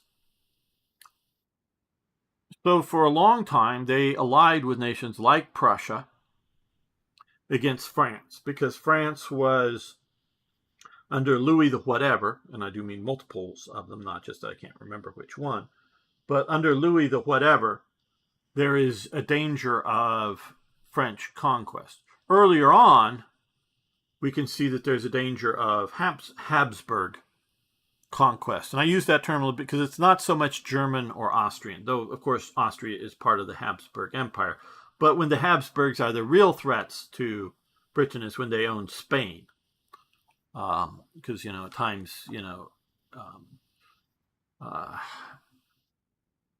Charles the whatever, and I don't remember the one that, it's Philip. Philip, I believe, is the Spanish Armada and all that stuff that Britain's worried about. That's because they're Habsburgs. So at times the Habsburgs are a bit more Spanish than they are Austrian. And their capital is down in Spain somewhere. Not Madrid, but Navarre, I forget. One of the places there is where they have their capital for quite some generations. So they're dealing anti-Habsburg. Now later on they're somewhat pro-Habsburg. But they're always trying to keep a threat from materializing of a single European ruler. And then, of course, this very starkly comes out with Napoleon. I mean, that is the potential threat, and not just like threat to the like, oh, France will take one of our colonies, one of the sugar colonies in the Caribbean or something, or France does try to take parts of the American colonies, because they have Quebec and Louisiana. um, until the 7 Years' War. They still have Louisiana. They lose Quebec in the 7 Years' War. Yeah, they're worrying about those kind of things always as being real, but an existential threat to the existence of a independent Britain really only comes about with Napoleon. Um, I mean, there's threats of invasion, most assuredly, but that was just going to be a political change in Britain or something at times, or whatever. It's not going to be Britain or England or whatever is going to be conquered and subjugated by France.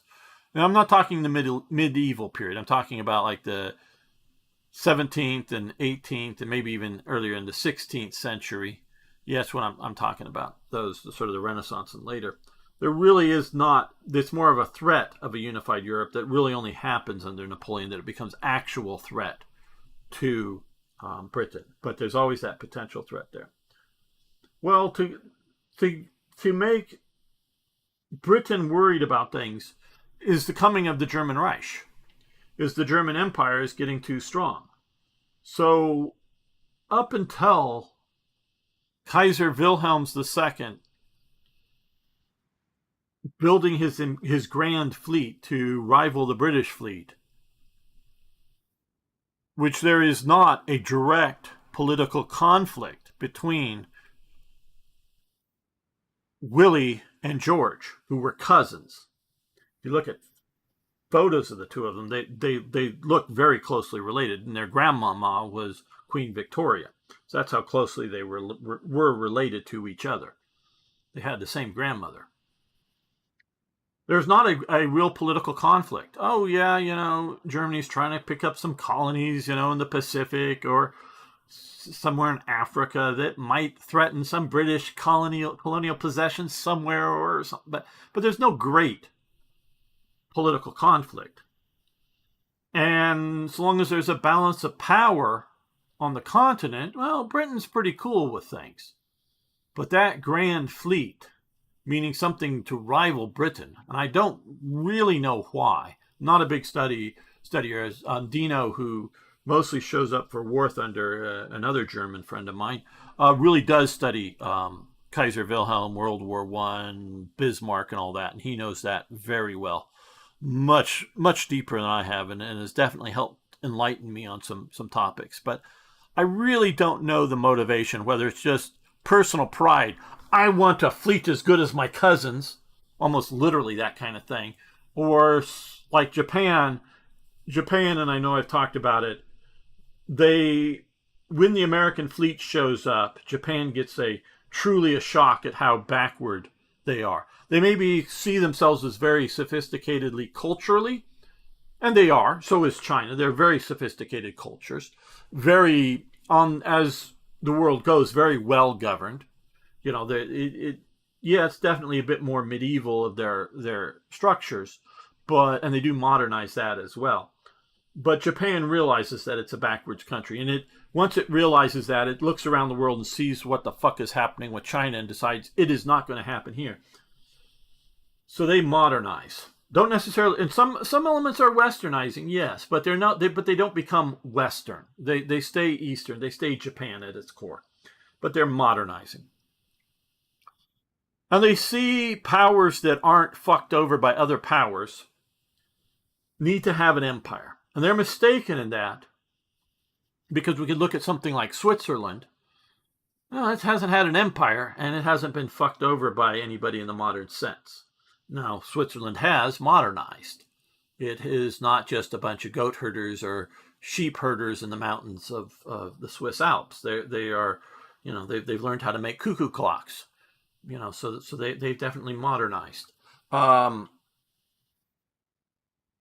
Japan mistakes the need to have an empire, right? So that's why that at its core, and it also thinks a bit more rightly that it needs an autarky, meaning a closed economic system that provides what it needs to maintain its security, meaning like oil and steel, which it doesn't have.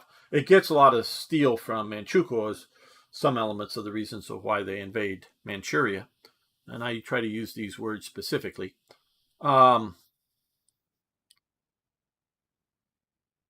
So that's why they go for the imperial bent, is to look at that. Maybe the Kaiser thinks that it needs a fleet because it sees the great empires of France and Britain. They have big fleets. We must have big fleets. Well, part of it, they have colonies. We must have colonies. I'm not saying none of the colonies at none of the time made some sort of profit over the cost of maintaining the colony. They very well might have. Germany really isn't getting any benefit, economic or strategic, or any sort of benefit from any of its colonies other than prestige. It really isn't. Part of it's because they're late to the colonial game, and a lot of the really good, profitable areas are already taken up. Look, Tanganyika. We're not talking about Zanzibar because it becomes Tanzania. The Zan becomes when Zanzibar is added to it. But Tanganyika here. This should not be highlighting when you highlight Tanganyika, but yes, okay. And this was also part of Tanganyika that the Belgians took. But Tanganyika here does have some resources, including rubber, but not a whole lot. The locals, I've never been to Africa, and I want to stress that I have never been to Africa. And that's important to remember. I have never been to Africa, but I've known a lot of people either from Africa or have spent years living in Africa. Most Africans, sufficient unto the day would be one of their mottos. Meaning, do they have a full belly today? Great. I don't need to work anymore. Because their environment is such that, at least in most of their regions, they don't get so cold at night that they need a warm house. They don't have a winter, again, that gets cold. So they don't have to prepare for things. They don't have a growing season and a non-growing season that they have to store up food for. They just don't have that in their mentality. And I'm not a racist, people. I can't. Oh yeah, ZZ saying they've always had a Britain. He's referring to an interest of balance of power on the continent. Absolutely. But we're going to get beyond. It's not just the continent. We're going to get with Germany, and I don't know how much it plays into it. But the African mindset is, and it's not an unreasonable one. But, and like I say, I'm not a racist. I don't think this is some sort of gene inside of their body that makes them this way. I think it's a mental attitude based upon the environment in which they live. And so, getting an African to work, you have to basically enslave him, work diligently. Well, I don't know if diligently is the right term because they're going to just do minimum work even then. But you can get an African to come to do something for you. And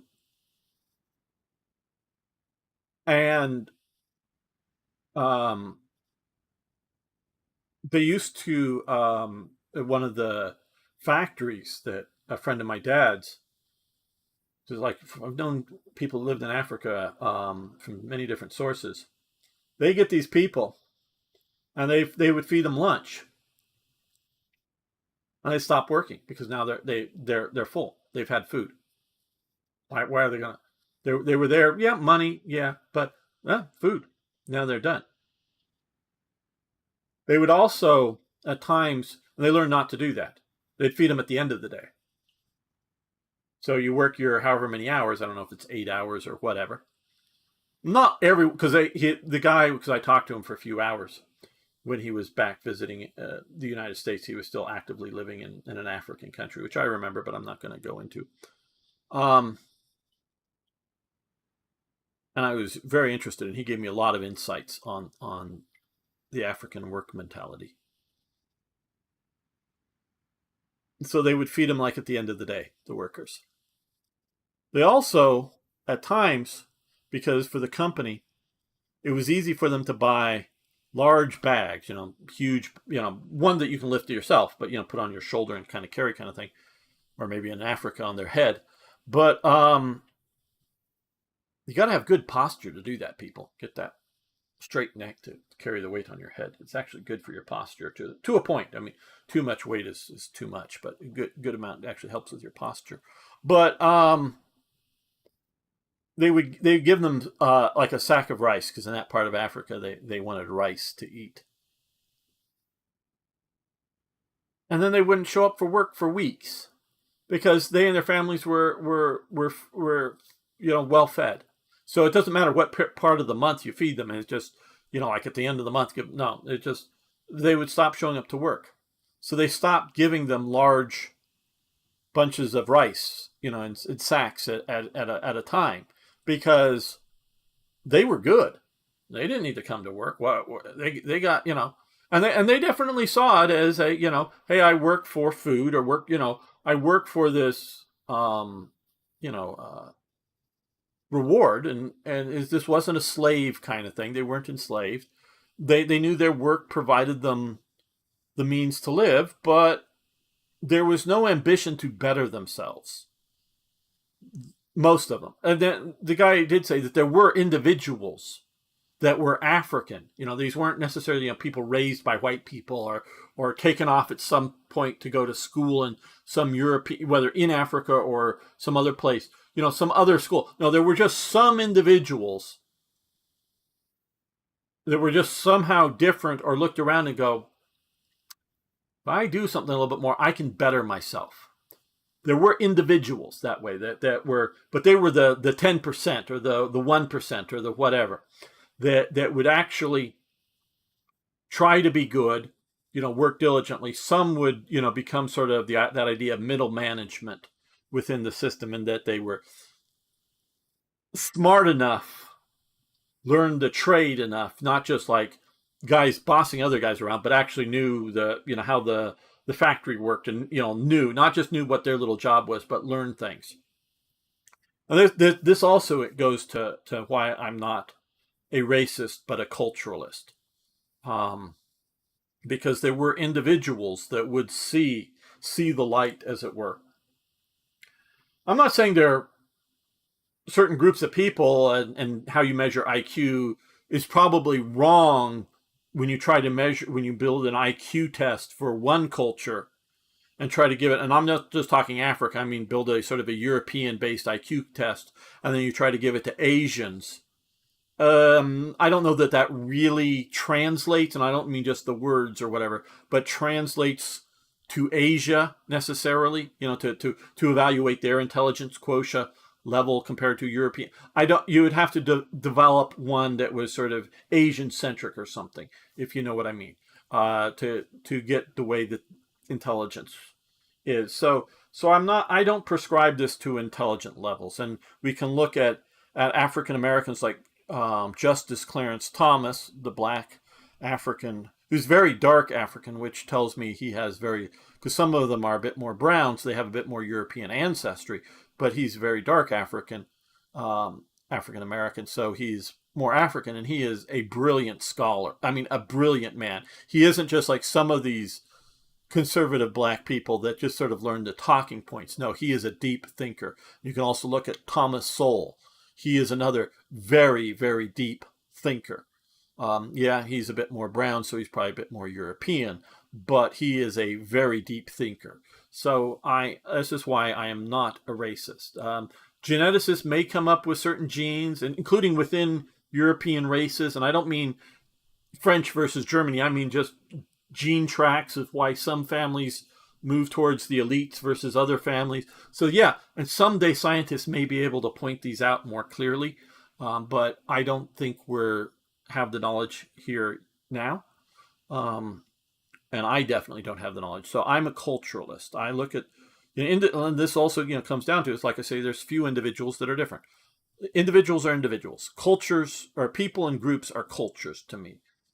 And so the African, he's not going to want to work in your mine, because that's going to be a lot of hard work. He might help go collect rubber or whatever, but he's not going to be a good worker. you're not going to really, and this is why the British move Indians to be a lot of their sort of middle class, if you will, but the sort of both trade and technical and diligent worker class, because they're at least if you get the right classes of Indians, they're very diligent workers. So the British use the Indians through its empire for that function. And again, I think it's culturally based, not genetic. So there really isn't, to me, a good idea of why Germany, these Africans aren't going to earn enough money to want to buy German products. They're not going to want to, in the time frame we're seeing, they're not going to want to buy some sort of German-made razor blade or something. You're not going to make money selling stuff here, and their resource extraction is going to be poor. And there's not like a great one. You're not going to make you wealthy. The Netherlands, yes, hi Arno. The Netherlands get partially wealthy because of trade, because they're getting spices. They lose this eventually to the British, but they maintain this until the end of the colonial period, until the end of World War I and post. They sort of try to hold on to it for a while. This is doing great trade to Europe because they're producing very valuable spices and oil and other minerals too, but valuable minerals, gold and other kinds of things like that in industrial scale levels. So Germany is so late, and remember the Dutch. Basically, it's the Dutch and the way out here is the Portuguese. The Dutch and the Portuguese are the first Europeans of any scale coming out here. So the Dutch have been here for a long, long time in Asia. It was they were out here very early, actually sort of predating most of the British settlements. So there really isn't, as I see it, other than, the British have one or my cousin has one, a need for an imperial German fleet. So that's what gets, and their big unified country that could dominate Europe, gets Britain to be. Okay, now Hitler.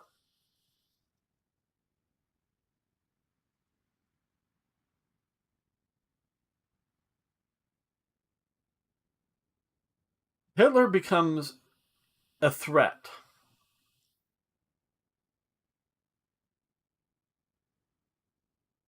We could look at,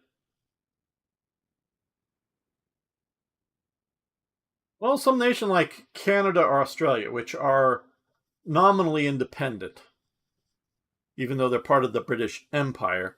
Both of them are nominally independent by this point.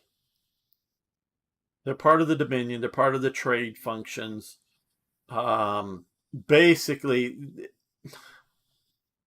to one degree or another, Canadians and Australians just go, if they want to, during these. Canada does sort of step up a navy during World War II, and they're building all those corvettes. But more or less, it's the Royal Navy. There is some internal national distinctions there between the different colonies, but it's mostly just the Royal Navy still. So they're still part of it, but they're nominally independent. Why do they feel it's worth dying again in another world war? Or another great war, or another whatever you want to call it at the time? It's because they see Germany as this threat to them. Oh, and Britain, or and Australia, who has a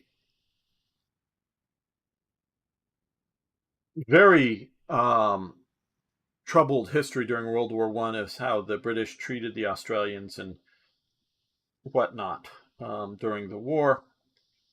That really upsets Australia more so than Canada. So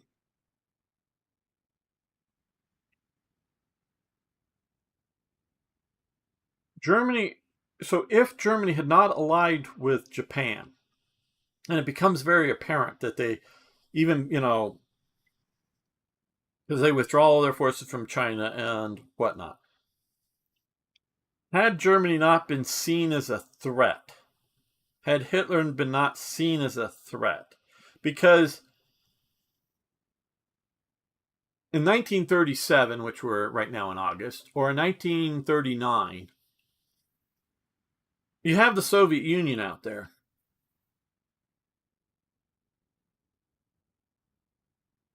doing its thing. Germany itself is not doing anything, and you have fascist Mussolini doing his thing, is not doing anything that is so objectionable. They're not spreading National Socialism around the world like the communists are trying to do. But Germany becomes seen as a threat. You can definitely look at the, we've talked earlier about how World War II was a war fought over the Versailles Treaty. You can, an element of the Versailles Treaty was that Czechoslovakia, or one of the treaties opposed it, gets some sort of pseudo port up in Hamburg, just sort of extraterritorially, so that ships can come up and down this river, or barges, or whatever. And they also get something similar in and around Stettin, I believe. I believe it's in both of these places. So that Germany must allow Czech goods to travel unhindered, not taxed, not regulated. They can be sealed up and Germans can monitor it to make sure it isn't being turned into Germany or something. But otherwise they can move, if you want to send Czech arms somewhere to like Spain, and they do, you can send it through Germany to either side, but not through German ports, but through Czech ports in Germany, if you will. Okay, that's sort of, you lost the war, so you got to suck it up, dudes. And, but to a point, a revitalized Germany that's breaking those agreements aren't inherently, because they do over time break those agreements, and the remilitarizing of the Rhineland and whatever. Yeah, I get how France sees remilitarization of the Rhineland as a potential threat. But why is it a threat to Belgium? Well, okay, no, Belgium. Why is it a threat to Britain or something?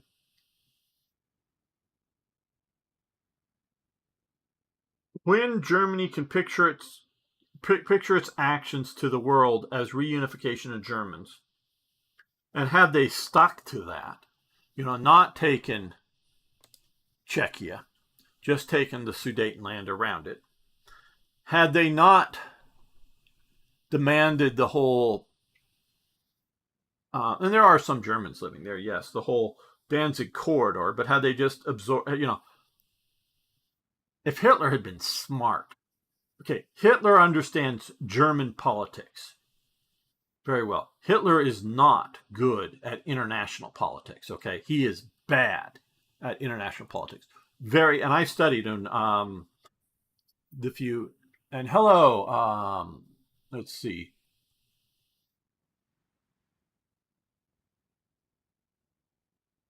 Soul combination, I guess that's saying.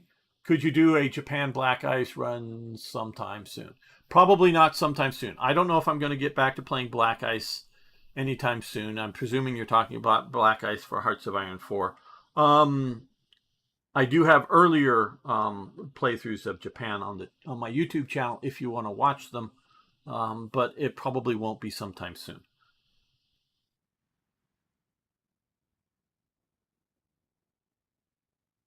Okay, back to Hitler is dumb internationally.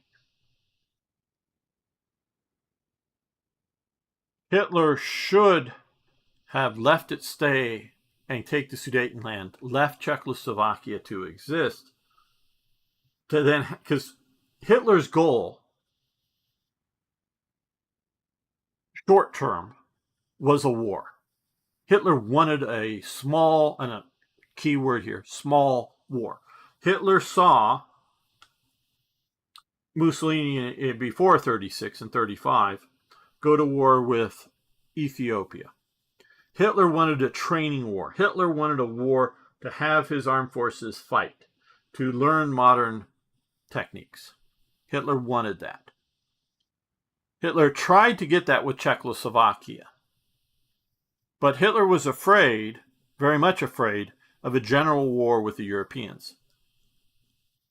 So he does the Munich Treaty, not to get the Sudetenland peacefully. That is not Hitler's goal. Hitler's goal is to isolate Czechoslovakia and then have a war with Czechoslovakia. Well, Czechoslovakia doesn't cooperate. The Western Allies cooperate in that they realize they're not ready for a war with Germany. So they basically nope out, particularly France, nopes out because Britain won't join them in their treaty with Czechoslovakia to defend Czechoslovakia from Germany. Czechoslovakia pulls the move of not fighting Hitler. So Hitler only takes the Sudetenland. Well, in early 1939, he takes the rest of Czechoslovakia and sets up Slovakia, and Hungary takes parts of it, and Poland takes parts of it, and whatever. They grab up the rest of the territory there. If Hitler was smart, he would have, at that point, realized, okay, I'm not going to get in my war with Czechoslovakia, but I want a war with Poland. Now, he does believe, again, he's very, very bad at international politics, and I do mean very, very bad at it. He believes, because Britain and France back down, that they're weak democracies and will do nothing unless directly attacked. That's a mistake.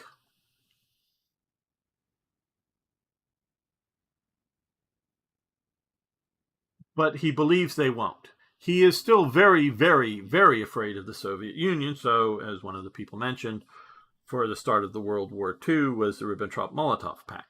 So he gets Ribbentrop to set up the Molotov-Ribbentrop or Ribbentrop-Molotov Pact, whichever one you want to put first, to keep the Soviets from going to war to defend Poland or to attack Germany because they're afraid Germany is coming too close to their borders or whatever it is. That's who he's really afraid of. That is a smart move by Hitler. Hitler should have, like I say, get the Sudetenland, organize it into the German Reich, and then left the rest of Czechoslovakia to be at peace. And then when it demands the Danzig corridor, the populace, whether the leadership or not, but the populace of these other nations may believe all he really, really wants is the Danzig corridor and or former German territories back in Germany, into Germany. You know, the old German Empire back into the current new Reich. Well, because he took the rest of Czechoslovakia, people don't believe him. That's where it will stop. And it wouldn't have. And Hitler says enough, does enough, and he's stupid enough that people won't. So he's seen Hitler, and it is particularly Hitler and the Nazi regime, and not just a German power sitting in the middle of Europe, is the threat. Because the final solution isn't, yeah, they're persecuting the Jews, they're trying to drive the Jews out, they do Kristallnacht, which in 1938, I believe it is, you know, and that's bad. Hundreds of Jews are killed in that. Maybe even a few thousand. I don't know the exact number. I know there's something on Wikipedia about it, and I'm sure it's reasonably correct. I just don't remember it. You know, it's a very bad thing. But if you look at bad things going on in the world, it's not the worst thing going on in the world at the time. So it's just Germany being bad. It's not necessarily, you know, Germany being somewhat bad doesn't mean we're going to have 1 million of our people die. You know, whether we're talking about France or Britain or whoever. You know, you got to really move to it's a threat for that we're willing to put millions of people in potential death situations. So, yeah, I know I've sort of gotten off track. But how much does Germany's alliance through the Anti-Comintern Pact and other things with Japan mean that it's enough of a threat to the U.S., enough of the threat to Britain, to whoever, that had Germany just looked, and Hitler does want a rematch with France, okay, he does want this territory back. He does want to prove that the Germans are better than the French and defeat them in war and you know, march through Paris. Not that he wants to necessarily own Paris, he just wants to march through it and triumph at once. So he is a threat. most assuredly. But and Hitler does want his Lebensraum, but he could have played it a whole lot better, a whole lot better. So yes, how would it have been different? Would the Sino-Japanese War been seen as something different enough? Because again, I do believe at the time, not just looking back, that it's both, and it's really sort of driven more by the Americans embargoing Japan, and they sort of pushed the British and the Dutch to embargo Japan as well, particularly with oil, to try to influence Japanese behavior regarding China. But I really, really don't think. I mean, they're upset. Japan bombs an American ship that's on the Yangtze River in China. There are other, and it's, I think this river here, which they named rivers. There are other European military vessels on this river, but they do attack. And it's clear they knew it was an American vessel, but that they were attacking. They were trying to drive the Americans out. So, yeah, there is a conflict that's going on that Japan could have. I'm not just talking how they behaved in China, but could have behaved better towards the Europeans to not appear to be a threat to the Europeans enough that they would go to war. Had Germany not allied with Japan and stayed allied with China, could mean that China becomes an ally of Germany. And does Japan then look like an ally of the West? Does the whole Pacific War not happen?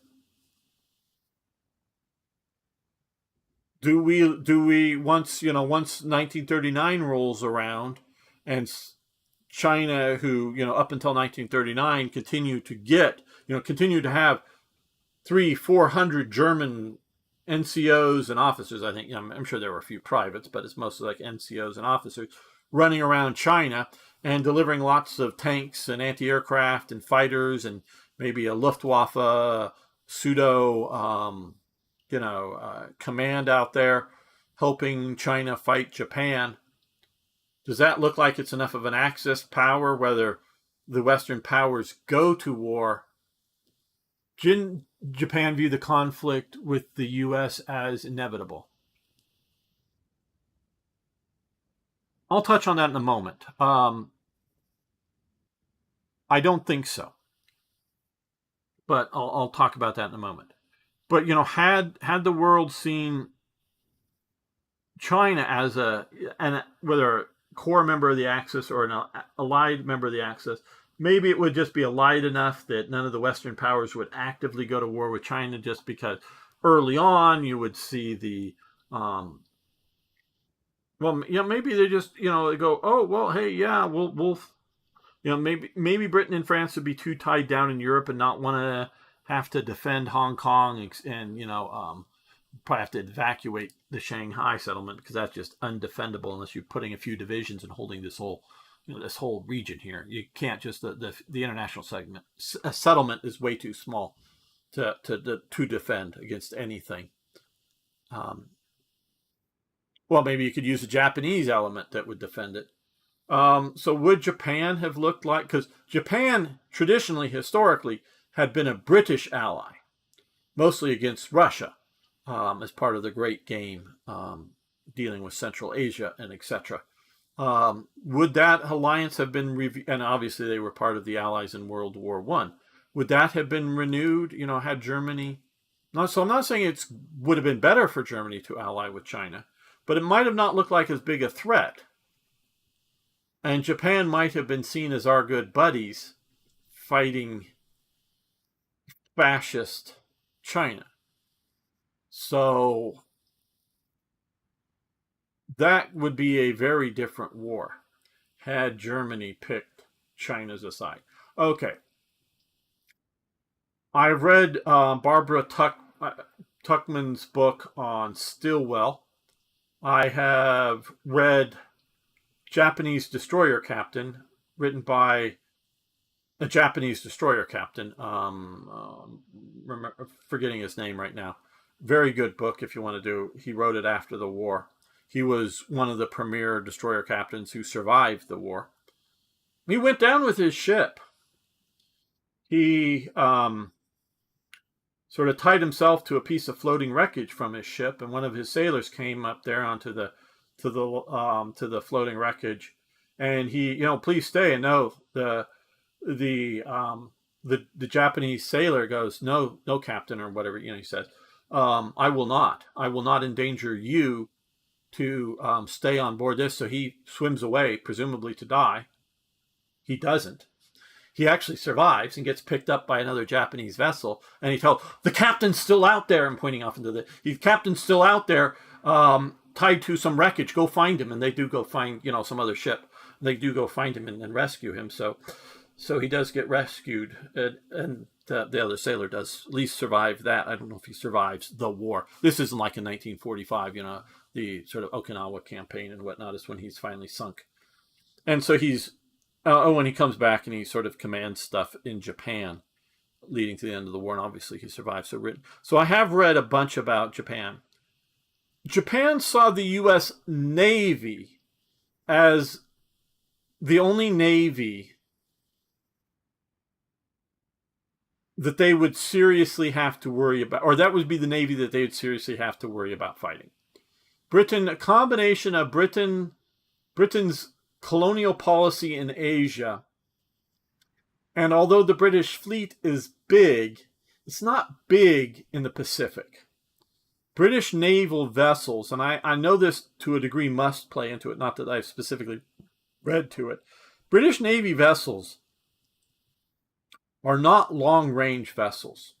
Britain, I'm not saying they don't experiment with it, and I'm not saying it doesn't happen, but Britain does not, as a trained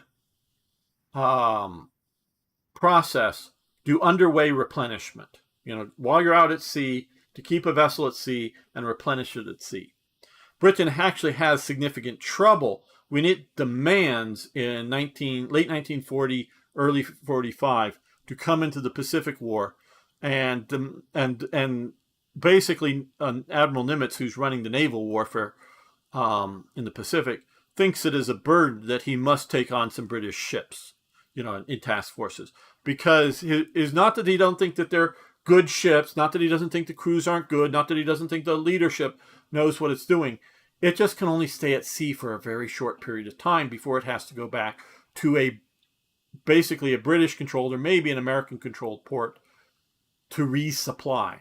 Because even though you're sort of taking the Philippines, Singapore is still held by the Japanese at the time. So you're going to have to come back to either like Burma, which is, I don't know how you're getting through here. I don't know what they're coming through. Coming down to Australia, or maybe in the Philippines, but that's still a logistical problem to keep at sea. So Britain is a very short duration, short range, because they designed their fleets based upon the realities of the world. And you go, oh, but Britain's a global force. Yes, they've got bases everywhere. They got, they could come and resupply in Shanghai. They control, of course, Hong Kong fully. They control Singapore, Australia, New Zealand, India, all over Africa, Aden here, which we see as at the time was technically administered by the British Raj. They've got their oil coming out of here. They've got all over the Mediterranean, Cyprus, since they still have bases in Cyprus to this day, Malta, Egypt, Gibraltar, all over Americas, because they got, Jamaica and other kinds of colonies, British Guyana. Okay, they don't have, they got, which does, both in World War I and World War II, does feature in a bit down in the Falklands, but, this is where they're weakest, is down in South America. Okay, they're the weakest there. Of course, they've got Canada with, Pacific and Atlantic ports for resupply. So they don't need to have a fleet that sits off of here supplied from Britain. They can, send the supplies to the idea to, somewhere in Canada and resupply it And so the ships would just go back here. Instead of trying to stay at sea all the time, they just go back, resupply, and come back when they need to. Where America, even at least in the 1920s, if not before, is experimenting with resupply at sea. And World War II, early on in World War II, they perfect it. And we, the U.S., have never looked back from that. And we can keep our ships at sea indefinitely. We can move tankers next to nuclear powered aircraft carriers, but then they need jet fuel. They need fuel. Oh, and there's also a lot of machinery that is gasoline powered on board the ship as well that will need to so they need some fuel. They can be refueled. They can also transfer over enough food and bomb munitions. They're trained enough to do that, to keep that carrier out there until it's breaking down, basically. Not saying they can keep all carriers operating at all, because do we have enough logistical support that some of it currently today, some of that has sort of broken down a bit, and that we don't have as much as we should to keep all carriers operating all the time. But we can keep at least one or two carriers in active operations, like supporting something like like when we were supporting. Obviously, they did have Da Nang and whatnot for the Vietnam War, but we could, if we wanted to again invade Vietnam, we could set a couple of carriers off of here, and from whatever bases, probably from Hawaii, because although we're revitalizing some of our bases here in the Philippines, we can keep those carriers sitting off here until they're breaking down. We can keep one or two 100% operational, loading in bombs. I mean, it might slow down their bombing, speed, because they got to pause a bit to reload a lot of bombs or something, and that's heavy objects to move between ships, and you got to do it carefully, obviously. So but we could do a forever carrier in essence off of someplace globally, not any place coastal in the world. We can do so.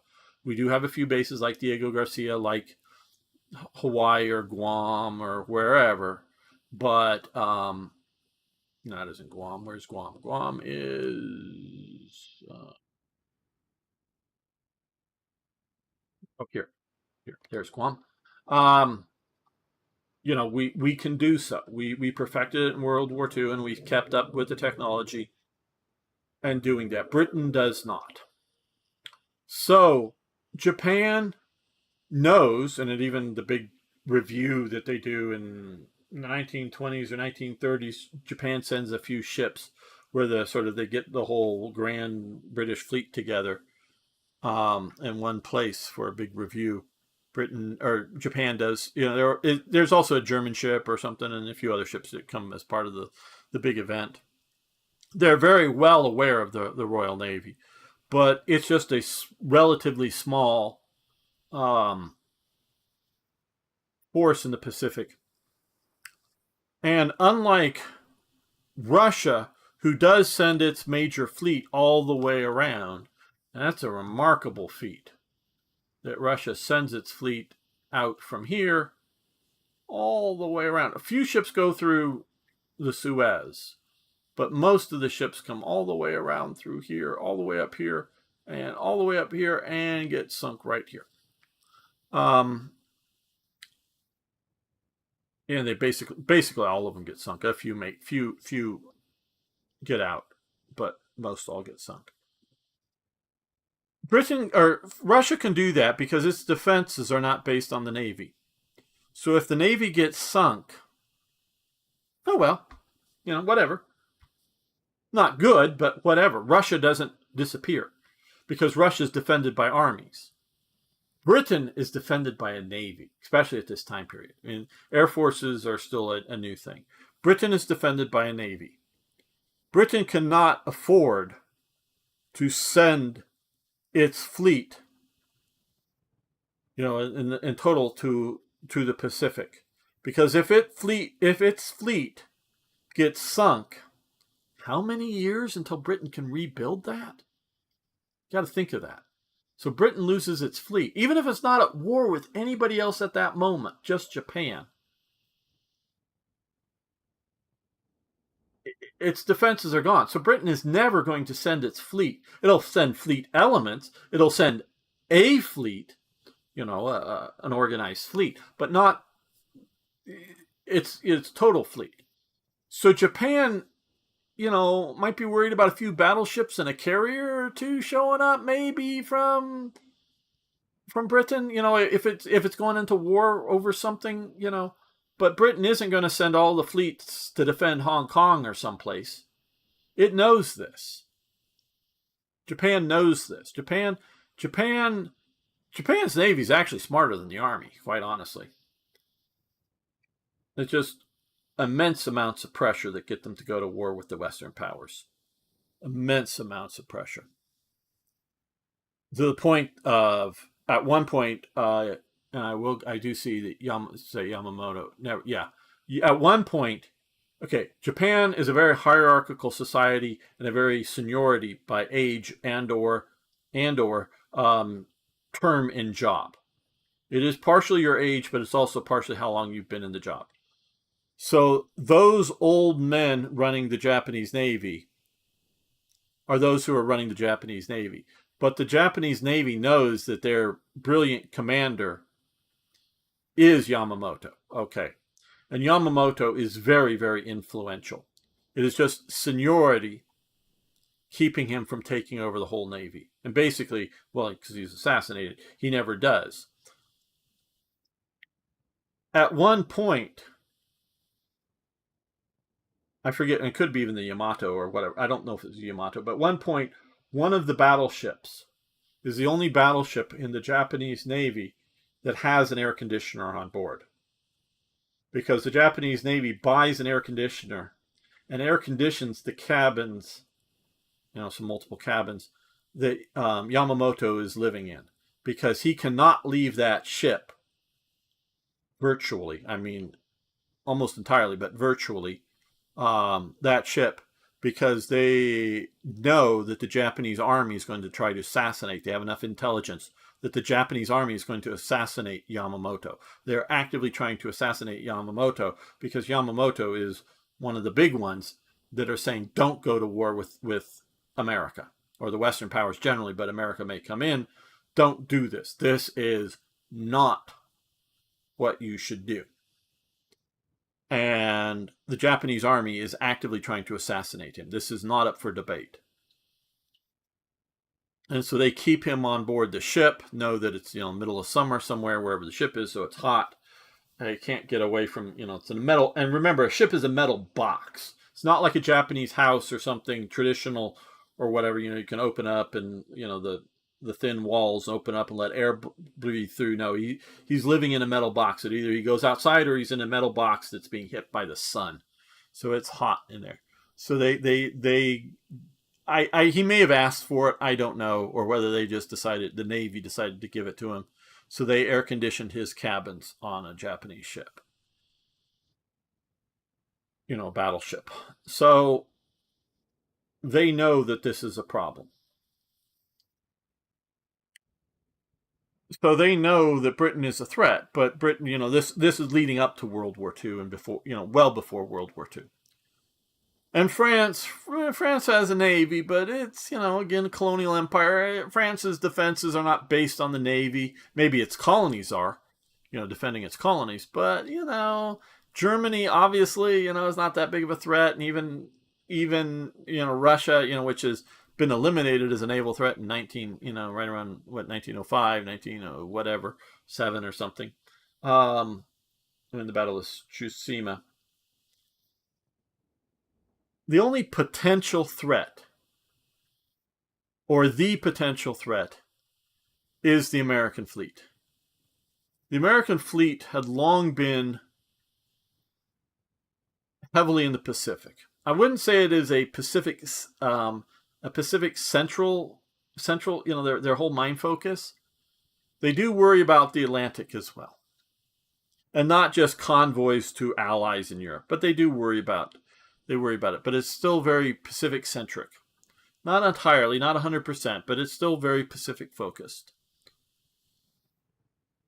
And so they see America as They're one potential rival. They're navy that if what's the worst case scenario is a naval war with America, because Japan might go in naval war with England.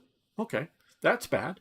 Japan might go to naval war with France. That's bad. Japan might even go to a naval war with France and Britain combined. That's bad, but that's still not that bad. That's not as bad as going to war with the American Navy. They realize this.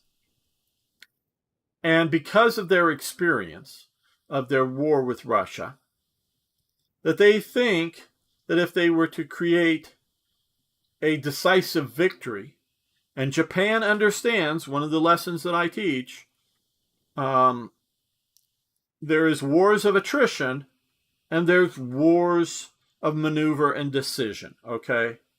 Japan got bogged down into a war of attrition with Russia. It's basically presages, sets up with the machine guns and the artillery, the World War I before World War I in its fight with Russia.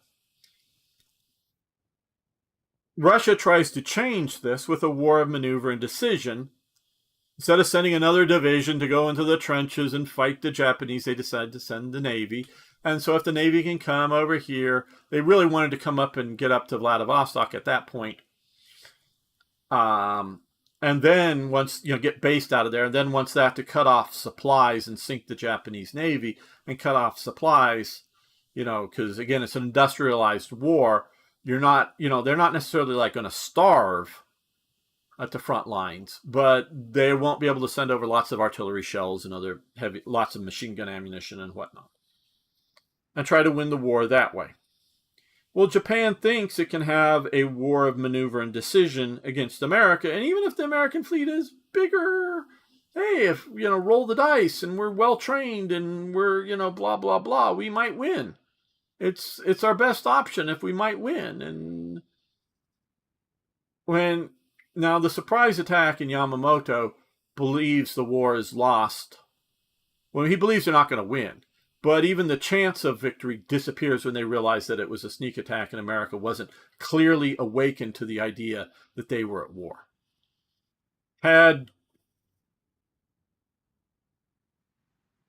I think, from what I know of, and I may be wrong in what I know, but what I know of the American Pacific Fleet, the Washington Naval Treaty might save Japan. I don't know. No, I don't think so.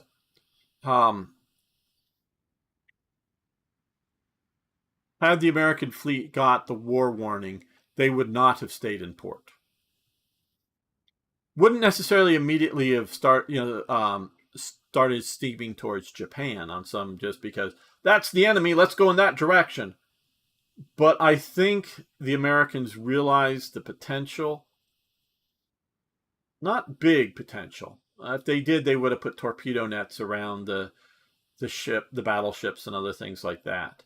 But they did have a submarine net over the port, just so that, again, the difference. A submarine net sort of closes the port from submarines getting in and out, though it is believed one mini sub got in. And so they were, even before, they were realizing tensions were that bad, and so they were monitoring anything coming in and out of the port at Honolulu, Pearl Harbor, that you had to open the net to let in a cargo ship and close the net when the cargo ship passed through, in or out. The Japanese paid attention at Taranto. Taranto is an Italian port up here, in which the British attacked the Italian battleships with Swordfish aircraft. That they had rigged the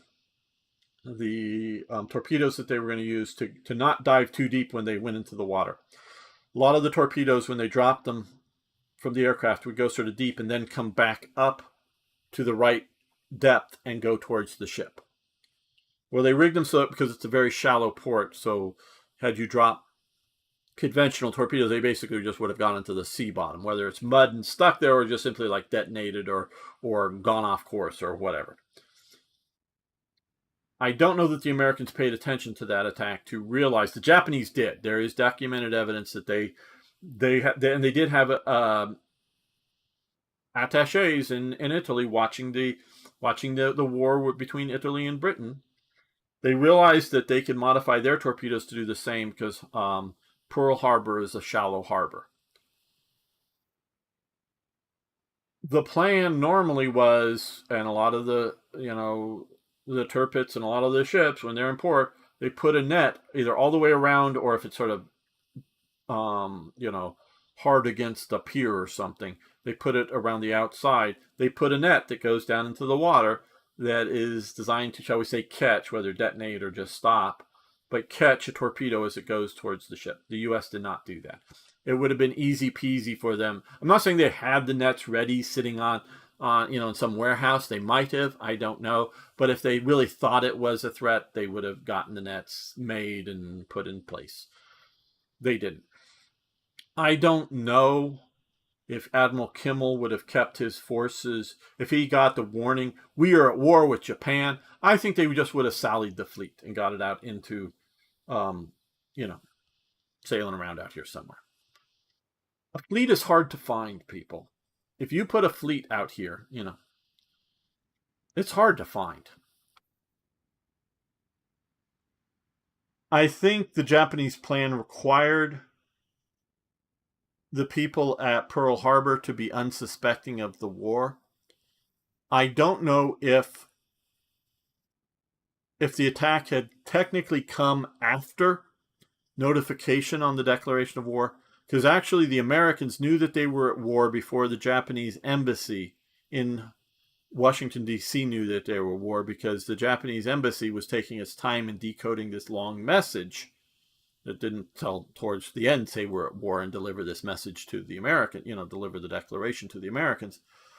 And it was, Saturday, Sunday, so they weren't working hard at it. They figured, we'll put, coder whoever on decoder doing it. We'll look at it in Monday or whatever, and that really enraged the American people. But I think the American people would have been upset even if we had gotten notice and that the fleet was sunk.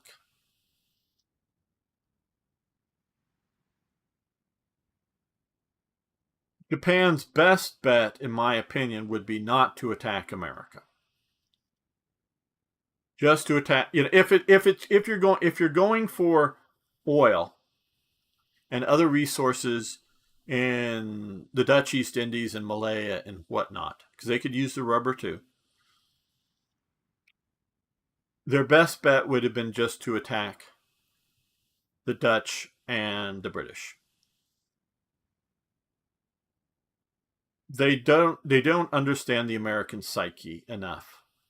Foreign wars are fine. We're happy doing foreign wars so long as it's not hugely impactful on America.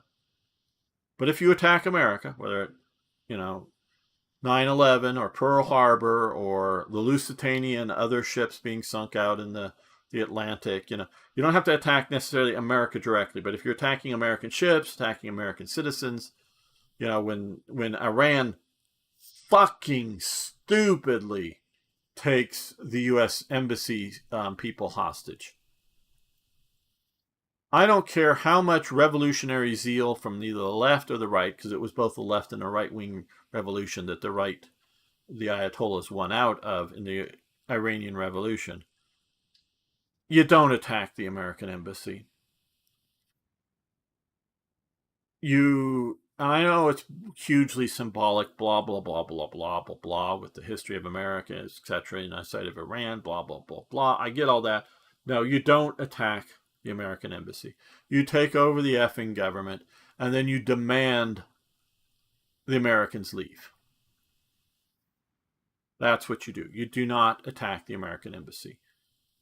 This long-term, I know it's now a lot of people, I don't even hardly remember it, but if you talk about the generation that was alive, taking that American embassy, no matter what Iran wanted to do, they had created an enemy. And if Trump is smart and wants to have a war with Iran, he could start publicizing what they did to our embassy staff. Don't attack America, people. You can go do whatever you want. America might intervene, but if America's intervening like it did in, say, Vietnam, eventually you might drive America out, like in Vietnam or in Afghanistan. You might drive America out. But if you, and Afghanistan did not directly attack the United States, Al Qaeda did. So long as Al Qaeda was seen as a viable force within Afghanistan, and we had not yet got Osama bin Laden, there's enough political will in America to stay in Afghanistan for however long. Obviously, long enough that everybody dies of old age, well, then that's fine.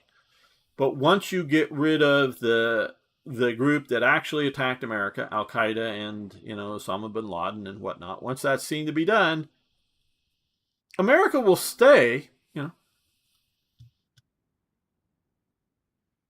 We still have a division or more sitting in Korea.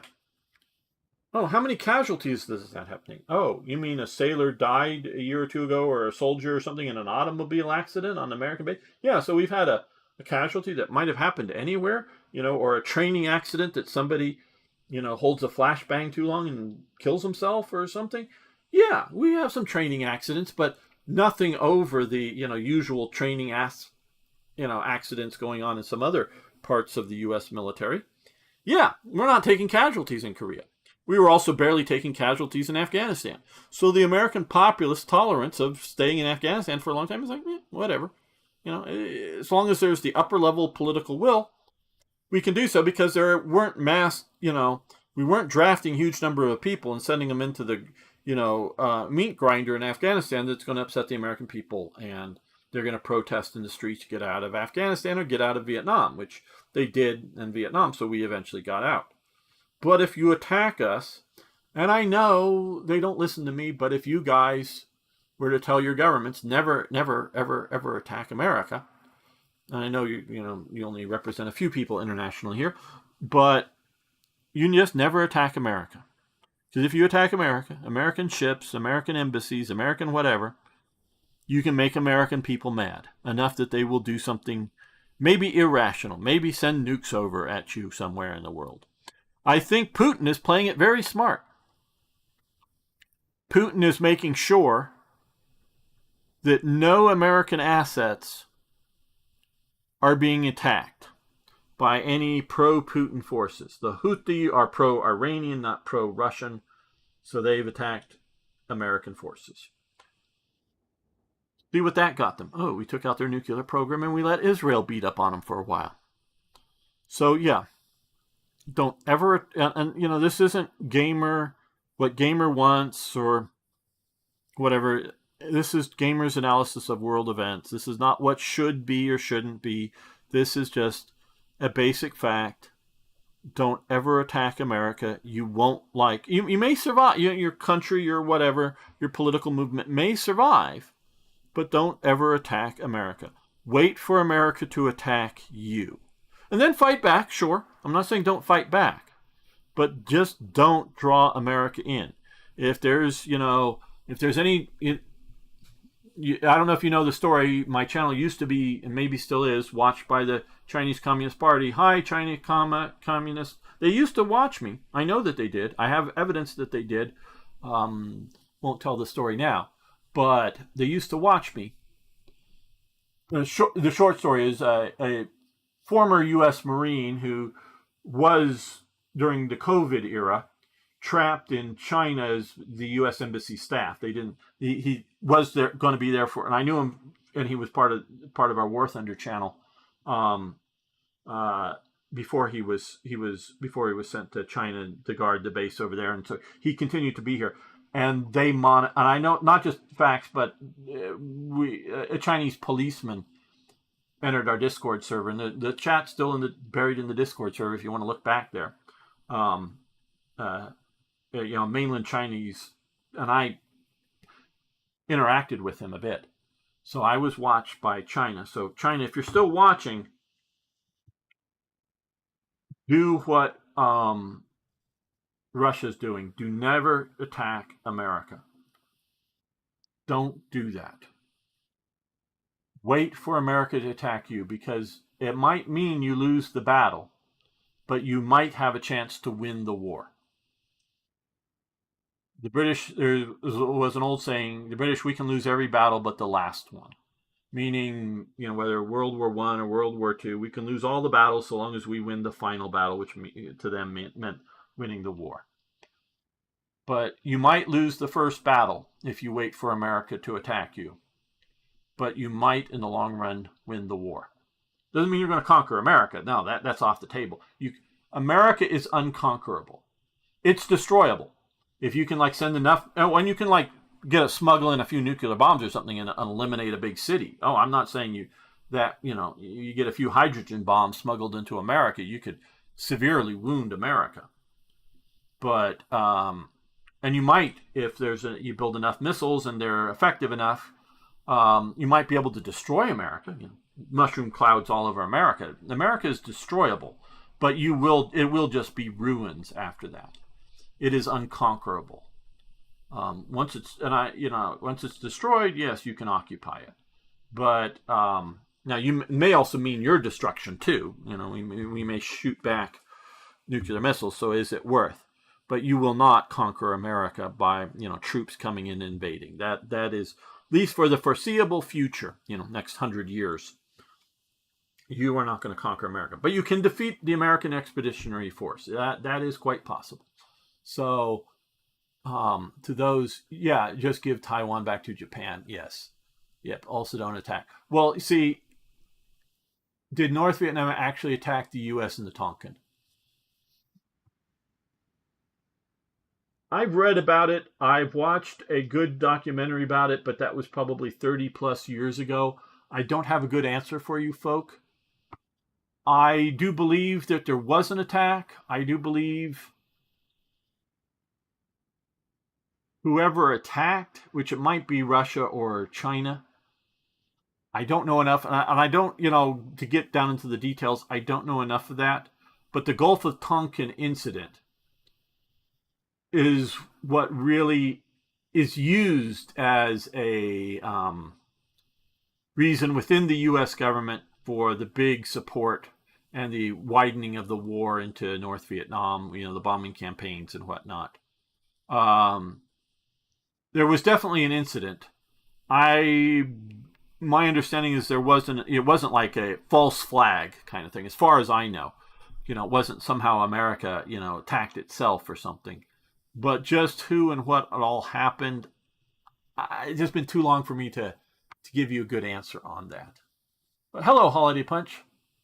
Let's go back and get through the rest of this chat while I've been okay. But they can't against high. Okay, Japan has a history to kill their superiors and become the new bosses.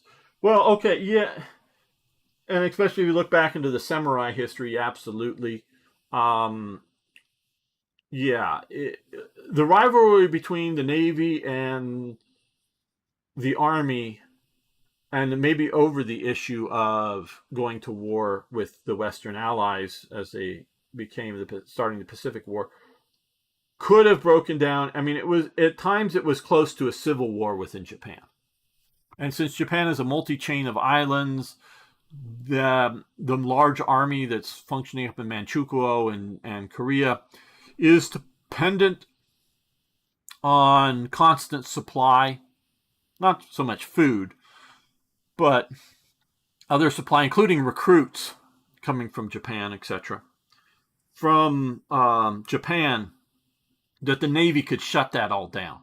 The Navy might not be able. Oh, and there's lots of there's the Japanese naval infantry, which are on par with the Japanese Army. Now, not nearly as many of them as there are the Japanese Army. I don't know how much fighting there could be breaking out, but it's not like, say China or Russia or something, that the Navy is some big threat to the central powers of the Army. But in Japan, island nation, island empire, without the Navy, if it comes to, and it wouldn't be major, like tens of thousands dead, but there might have been hundreds of people dead. Who knows? And you could definitely see the Japanese Navy aircraft fighting the Japanese Army's aircraft, because there isn't an idea, a concept in Japan. I mean, they obviously know of the RAF or whatever, but there isn't a concept of a independent or semi-independent Air Force. America's Air Force is semi-independent from the Army because it's the Army Air Corps, but they're largely internally running themselves. Officers do come out of West Point and do go into the Air Corps, but it's mostly sort of your promotion track is normally just through the Air Corps. You're not like going from an infantry command unit at some level to an Air Force command unit or Air Corps and going back and forth. No, it's semi-independent within it. Where there are in the American Navy, I know very much so. A few naval officers learn to, surface fleet warfare, learn to fly, not so that they go command or fly in fighter squadrons, but so that they know the basics of flying because they're going to be captaining an aircraft carrier who they want a basic understanding of air operations, let's say, even though their main job is, sail the ship around or steam the ship around or whatever, and run their already core competency, but learning the air aspects as well. So it isn't an entirely a divided command that, the captain, he just runs the ship, and it's the air commander says we're going to go attack, runs the air operation strategically. No, it's the captain runs the air operation. So there's a lot closer association. And there are air officers that do end up captaining, naval, surface warfare vessels. So it's a lot closer in. That's the way it is with Japan. The Japanese Army's Air Force is entirely part of the Army, and the Japanese Navy's Air Force, if you will, is entirely part of the Japanese Navy. And they are, and sometimes entirely different aircraft types, not just, this is a carrier, non-carrier, but the Japanese Navy does maintain things like land-based bombers as well. So does the U.S. Navy as well. It has B-25 bombers, not just the Doolittle range, which is the Army Air Corps, but they get, land-based bombers to patrol the oceans and whatnot too. So it very well might have been somewhere in Japan a naval air unit fighting an Army air unit, fighters, fighting each other, that are then protecting because the Navy's bombers are going to go bomb some, Army base or something. It gets down to nearly a civil war in Japan at moments. It could have broken out. It's a very much a what if thing, not any sort of obviously inevitable thing, but it is a what if that could have happened that I could see. Washington Naval, I don't think. I think the Washington Navy first are a big failure and didn't really change much. The U.S. Navy did report about the naval power balance between. Oh yes, no, they were watching each other.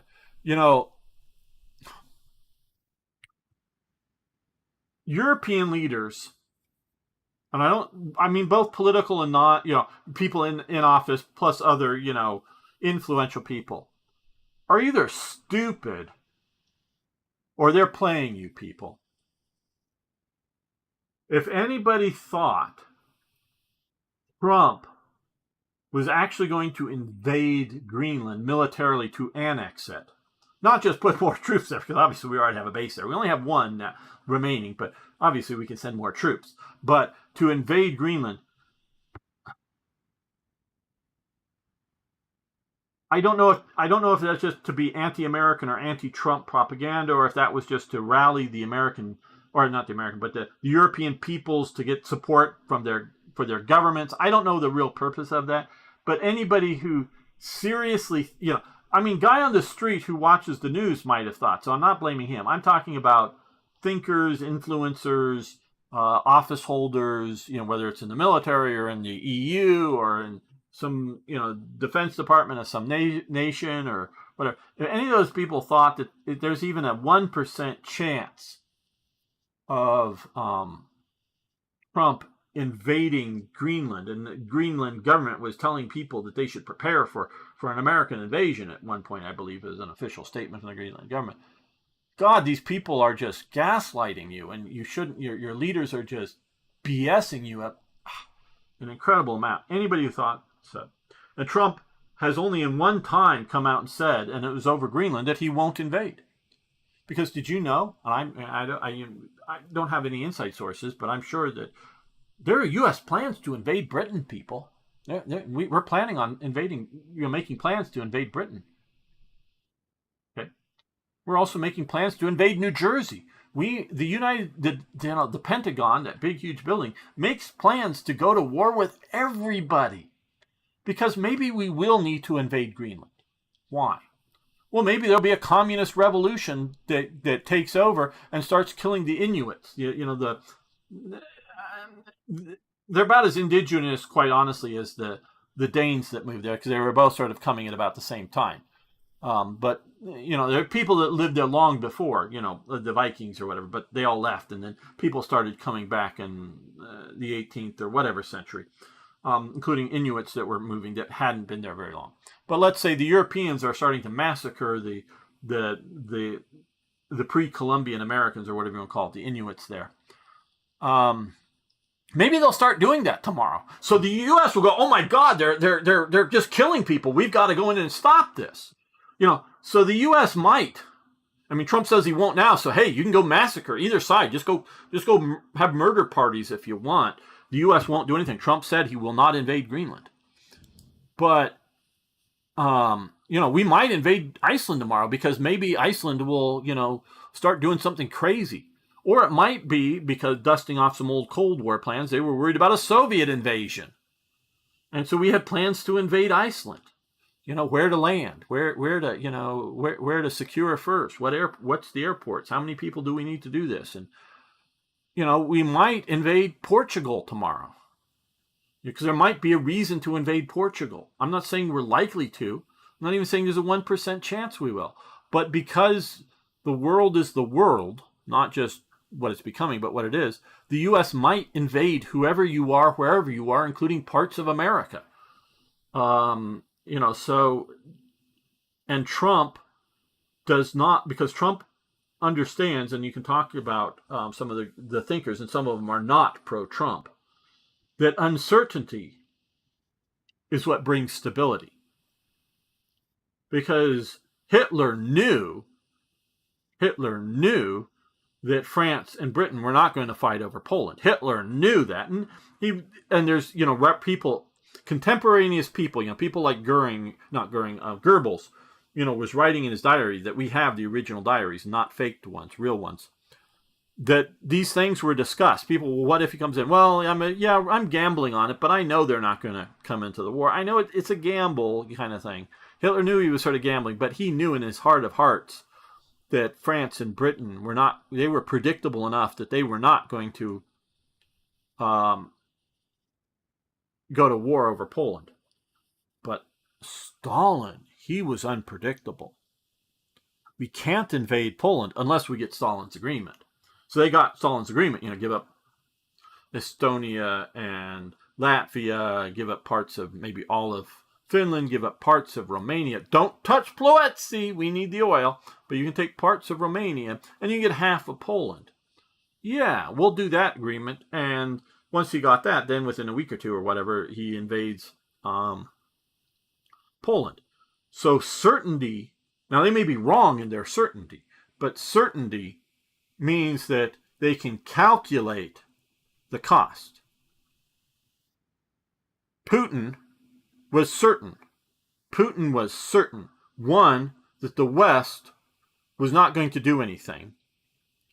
And two, he was certain that he could take Ukraine in about 4 days. He was certain about Crimea and was right, but he was certain about Ukraine. Well, Ukraine won, in my opinion, and I've told my Ukrainian friends this, and anybody who's listening, hi, you've already won the Ukrainian war. You just got to end the fighting. Unfortunately, ending the Ukrainian war will probably not mean all previous territory of Ukraine will go back to Ukraine. meaning Crimea probably won't go back to Ukraine. Some of the Donbass, maybe not all of the Donbass, but some of the Donbass will not go back to Ukraine. But that, whether it was going to be a complete conquest or putting in a pro-Russian puppet in Kiev, Ukraine won that, people. Ukraine won that in the first, few weeks of the war. It just now has to end the fighting. And I don't know what the border is going to be like, but the border is going to change, and it's probably not going to favor Ukraine. But they've won in that they have survived, and the Ukrainian state is alive to prepare for the next Russian attack, whether that's in 10 years, 20 years, or 50 years, but the next Russian attack, and it will come, people. This is not peace forever that they wanted to promote, which I've talked about earlier in this live stream. The UN isn't going to create peace around the world. No. Russia will keep attacking Ukraine until either one of two things. Either one, they are successful and get Ukraine back as they see it, or two, that Ukraine will win it enough times that the Russian psyche will determine that that is no longer part of Russia. And we're not going to die in the millions to get it back. So I don't know if the Russian psyche has decided that the Baltic states are no longer Russia or Finland is no longer Russia. I don't know. That alone here doomed the White Russians. The White Russians would not even countenance the idea that the old imperial boundaries were not going to be the new imperial boundaries. So the White Russians include, and I know it would have been big loss, but they could have gotten the support of the Ukrainian separatists that would have fought like hell alongside of them. But they did not, because they would not countenance the idea. Had they done deals, I think, had it been clearly understood that Finland, Estonia, Latvia, Lithuania, Poland, in something like this border, not the old imperial, pre-World War I borders, and Ukraine, you guys will, because there was the Battle of the Vistula or whatever, when the Russians were trying to take Warsaw back, that the Poles finally pushed them out in, what was it, 1920 or whatever, I forget the year, 24, whatever the year was that it happened, probably more like 24 or something. So Poland was fighting. Had these nations here been informed by the White Russians that you either support us and help us take Moscow and we will grant you independence, or Moscow's going to come and take you eventually, which obviously they eventually do. A lot of this Poland is still, Belarus now or whatever, but that's still just a Russian puppet, and part of this up here is still Russia today. Poland obviously has more into the west to counterbalance its loss of territory out here. But had they done that deal, the White Russians, I think they would have defeated the Reds. But because they were fighting enemies on multiple fronts, fighting independence movements, down in the Caucasus and wherever else, because they should have just done the fucking deal. Crush the Reds, get back into control, whether you have a czar or you just have a dictatorship or some sort of republic, and then sit around and prepare for 20 or 30 years and then take the fucking places back.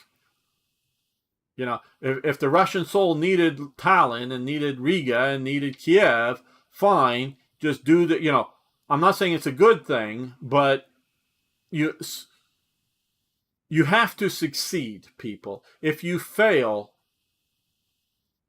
it doesn't matter. You have to succeed. So you do the deals. You do the Churchill deals with Stalin. You do the deals with the worst devil, Stalin, to defeat the most dangerous current devil, Hitler, to win. And that sets down for how long Stalin's rule and follow-on Soviet enslavement of Eastern Europe. Because that was the deal done We fight for Polish independence to give Poland to Russia as a puppet, because that becomes the deal necessary to deal with the devil that's threatening you. The deal with the devil. The deal with the deal. Deal is Scots for devil. So, and it's spelled the same way. You do the deal with the deal to fight the deal with the deal with the knife at your throat. The devil with the knife at your throat. The other guy may be worse, but he's the one with the knife at your throat right now. So the White Russians, and to my knowledge, even to the very end, would not eat continents giving up their territory, because they just thought somehow God, God, God may help you, whatever, if you believe in God or not. I'm not trying to proselytize. I don't do that. But God is the old saying, God helps those who help themselves. So you've got to at least try.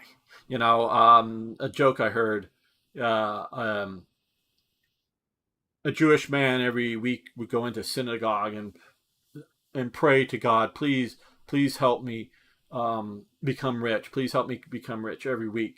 And eventually God says to him, would you help me out and just buy a lottery ticket? And then, you'll make him rich because you'll win the lottery. You've got to, so that's the joke. I mean, it's not real, obviously. But you've got to at least you got to give it a good try for God to maybe help you out. God, whether you believe in it or not or whatever, but doesn't matter. But, so just the belief in your cause is righteous, and the great powers are just going to do the righteous thing, whether the great powers in, the hereafter or the great powers on earth. No, you've got to make the practical deals. And then if you must turn around and try to, once you're secure, try to retake what you think is yours. And I quite honestly don't blame the Russians for sort of wanting this to be Russia again. I don't. I'm not saying it's good or justified or right or whatever, but I don't blame them for thinking that, well, this was Russian territory for how many hours, how many decades, how many millennia was this Russian territory, and we just want it back. And I also don't blame the Ukrainians for wanting independence. And I definitely see this as a war of Russian aggression, not of Ukrainian aggression. So yes, I blame Russia for the war. But yeah, so it's not like I'm pro Ukraine. Don't get me wrong, but it's just I get why they want it. It's just that kind of thing. Okay, so let's see. Back to last list. Simple conclusion is that if the U.S. don't build more ships, they will lose capability to defend their convoys and supply lines in the Pacific Islands. Yes, the U.S. Navy needs to be there and be strong to support. America wants, ideologically, America's inherited a lot from Britain. Okay. For 200 years, approximately, we were part of the British Empire. We saw ourselves as a flavor of Britain. We very well may have been Americans, but that was sort of being a Scot, sort of being, a Welshman. It's not the same as being an Englishman, but it was sort of saying as we were British. Okay. So we inherited a lot. We inherited the idea of free travel on the ocean seas internationally and wanting to do trade. Where we've changed from Britain was, instead of trying to get colonies everywhere, we want bases like Guam, like Diego Garcia, uninhabited or small inhabited places that we can put a few bases around. But we're not America. And this, again, I'm not saying this is what Gamer likes or doesn't like. I'm just saying this is the way it is. America wants free access to markets around the world. Okay? That's what it wants. Mostly, I would say mostly, maybe not 100% entirely, but mostly America recognizes that if Estonia doesn't want to trade with America, you keep us out. Okay, fine. But don't try to stop us from trading with Finland, by blocking our free access to Helsinki here, down here. I'm just using this as an example because it's in front of me. or block us from trading with, Russia, through St. Petersburg nowadays. Don't get in the way of our trade. And, we're probably not going to have a serious problem with you. Oh, if you block our trade, we'll probably block your trade. And, there'll be some hard feelings a little bit. I'm not saying there won't.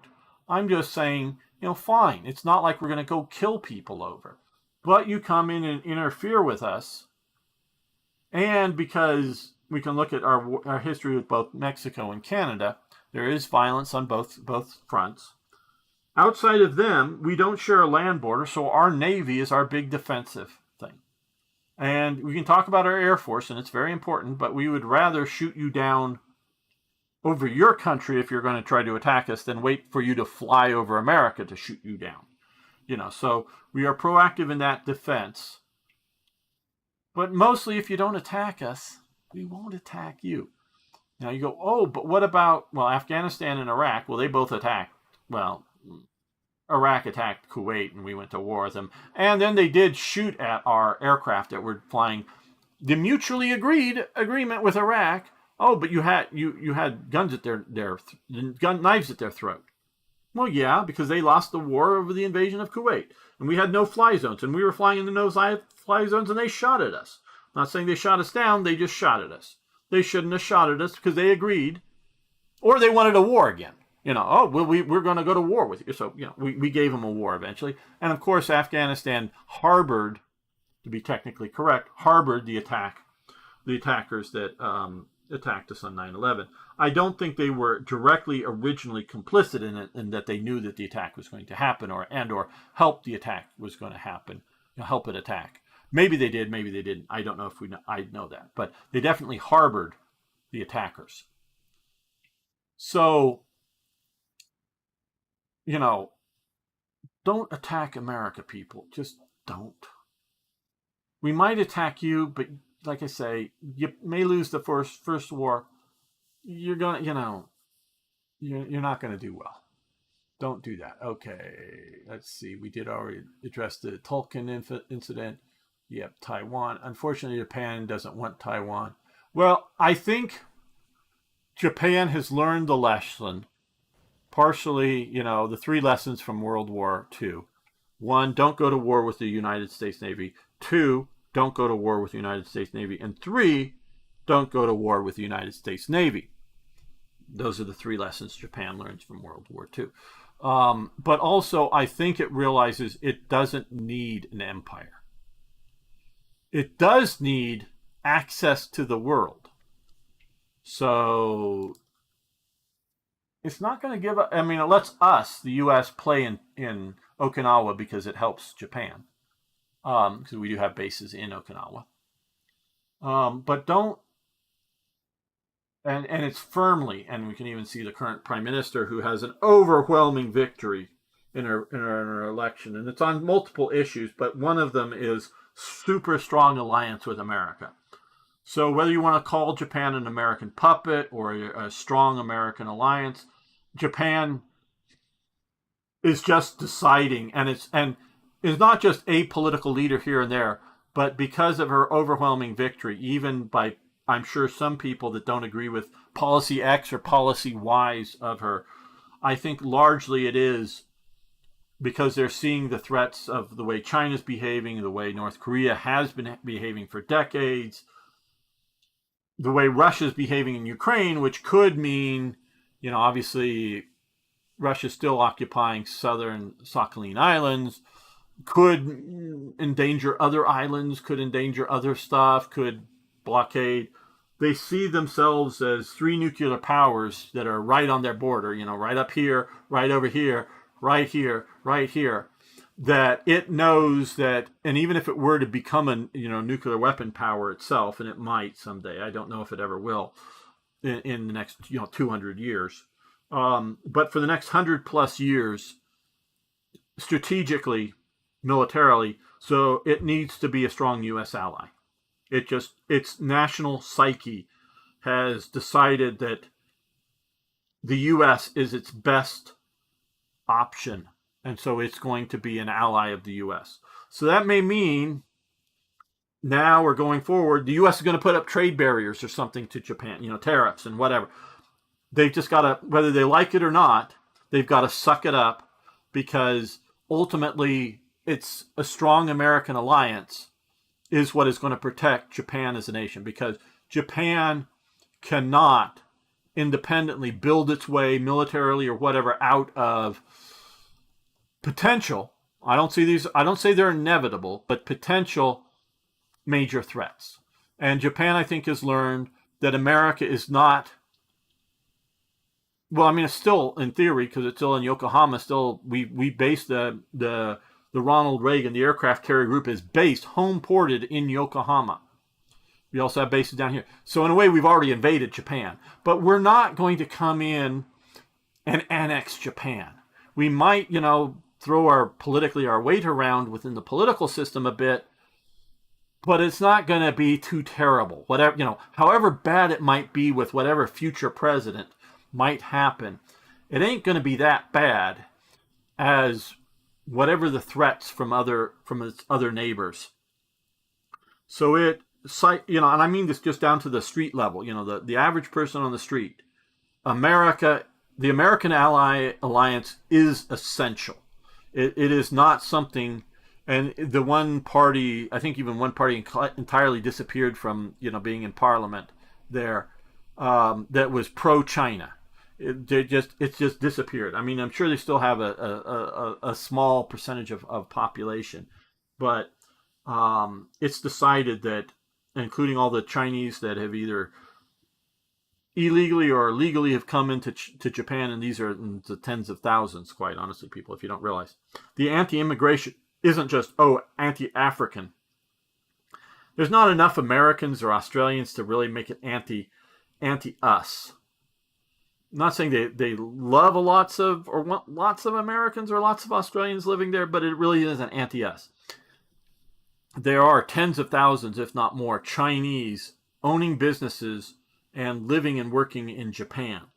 They are sort of not so much like coming on little boats or something illegally. They're sort of scamming the system, and Japan is changing the system to make it sort of harder. Meaning, because again, part of Clinton's, I believe, initiative trying to soft power influence China, which I think has backfired. There's sort of a way for Chinese people to come as students in Japan, and then they sort of technically stay students from technically there but non-existent education thing, schools or whatever, but they're really like running some sort of small business or something. So they're sort of scamming their way in. It's a lot of technical details, but a lot of these Chinese are rubbing Japanese the wrong way, in that they're not really learning Japanese. I mean, they may be able to say 100 words in Japanese, but they're not really trying to come into the society and be part of it. Where a lot of Americans, the weeboos or whatever, want to sort of become part of Japanese society. Not to say they're going to become Japanese, but they want to go. One of the things they talked about is that some of these towns in which there's, or small cities or whatever, that there's a lot of Chinese that have moved into. They don't go to the local festivals or the local events, where the Americans will try to go to see the cultural events and, in a way, try to be part of it. There's he has both a YouTube but mainly he's on X or Twitter, Gun Samurai, if you want to look at it. He's a British guy who's moved to Japan. He had been a British soldier, but also sort of mercenary, contractor, whatever you want to say. But he's moved to Japan, and is it Nagoya Castle or one of the castles there that's still there that maintains a historical collection of guns, and they mostly in the public, demonstrate, and he goes out with them and dresses up with them as samurai and practice. He's a very much core part of their group, but they also maintain some more modern weapons too. They don't. But they, like every year, go and clean, oil, and put away. They maintain these historical, actual functional weapons, not demilled weapons. They publicly demonstrate the sort of the samurai stuff, and he posts it off. You can look it up if you want on X or YouTube. Gun Samurai. And so he's, learning. I don't know how well. I think fairly well speaks Japanese, and living there. I don't know if he has a Japanese wife or girlfriend or whatever he might. But but he's very much involved with them culturally and whatnot. So he's, in a fashion at least, and I don't, integrating into Japanese society. So that's not what's rubbing the Japanese populace the wrong way. It's these, Chinese that are making sort of Chinese enclaves in Japan. That's almost as much as any sort of African or South Asian, Indian or whatever you want to call them, conflicts that are going on, which those are sort of the more blatant ones. But there is sort of an anti-immigration or whatever. But so Japan has decided that it needs to be in alliance with America. So, but it doesn't need an empire. It doesn't need Taiwan. It doesn't need Korea. It doesn't need the Philippines. It doesn't need Indonesia. But it does need the ability to securely have tankers and freighters, whether carrying cargo containers or ore ships, coming and going from Japan. So these islands out here, like Iwo Jima, if they're owned by the U.S. through the Marshall Islands, or there's some other super little puppet that's sort of out here, or whether, it's Guam, or other sort of considered allied nations, that's fine. And they still do own a couple of little islands out here, just a few, but not most of these. So that's fine that they don't need to own everything. They just need to clear unfettered access to the world's oceans. So Okinawa is critical because that's part of sort of the first island chain here. The second island chain is sort of Guam and whatever sort of back here. But it's, Japan, Taiwan, the Philippines, but Japan with Okinawa is the first island chain. They need that to be secure. So they don't want Taiwan. They're not in the imperial business.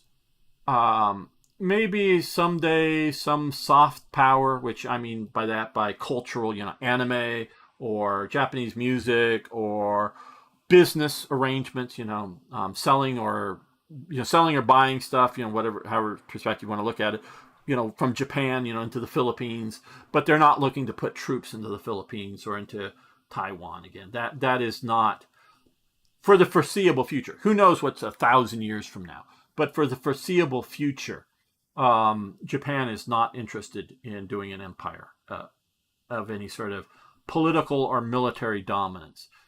Yeah, like I say, some diplomatic, some cultural, some economic, yeah, but not a political stuff. So let's go down here. Holiday punch, wave attacks, be like, okay, troops in China does best. Just look at the Korean War. Wave tactics be like. Yeah, actually, there's a really good channel that how China doesn't do that anymore. They've learned the lessons of how stupid wave attacks were.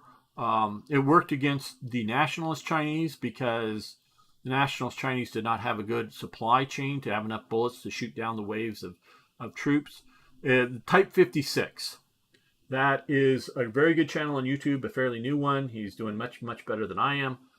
He is going on the history of the Chinese Communist People's Army, whatever, the PLA, the People's Liberation Army, looking mostly post, establishment, of control of China, meaning the nationalists are out. So mostly sort of Korean War and onward.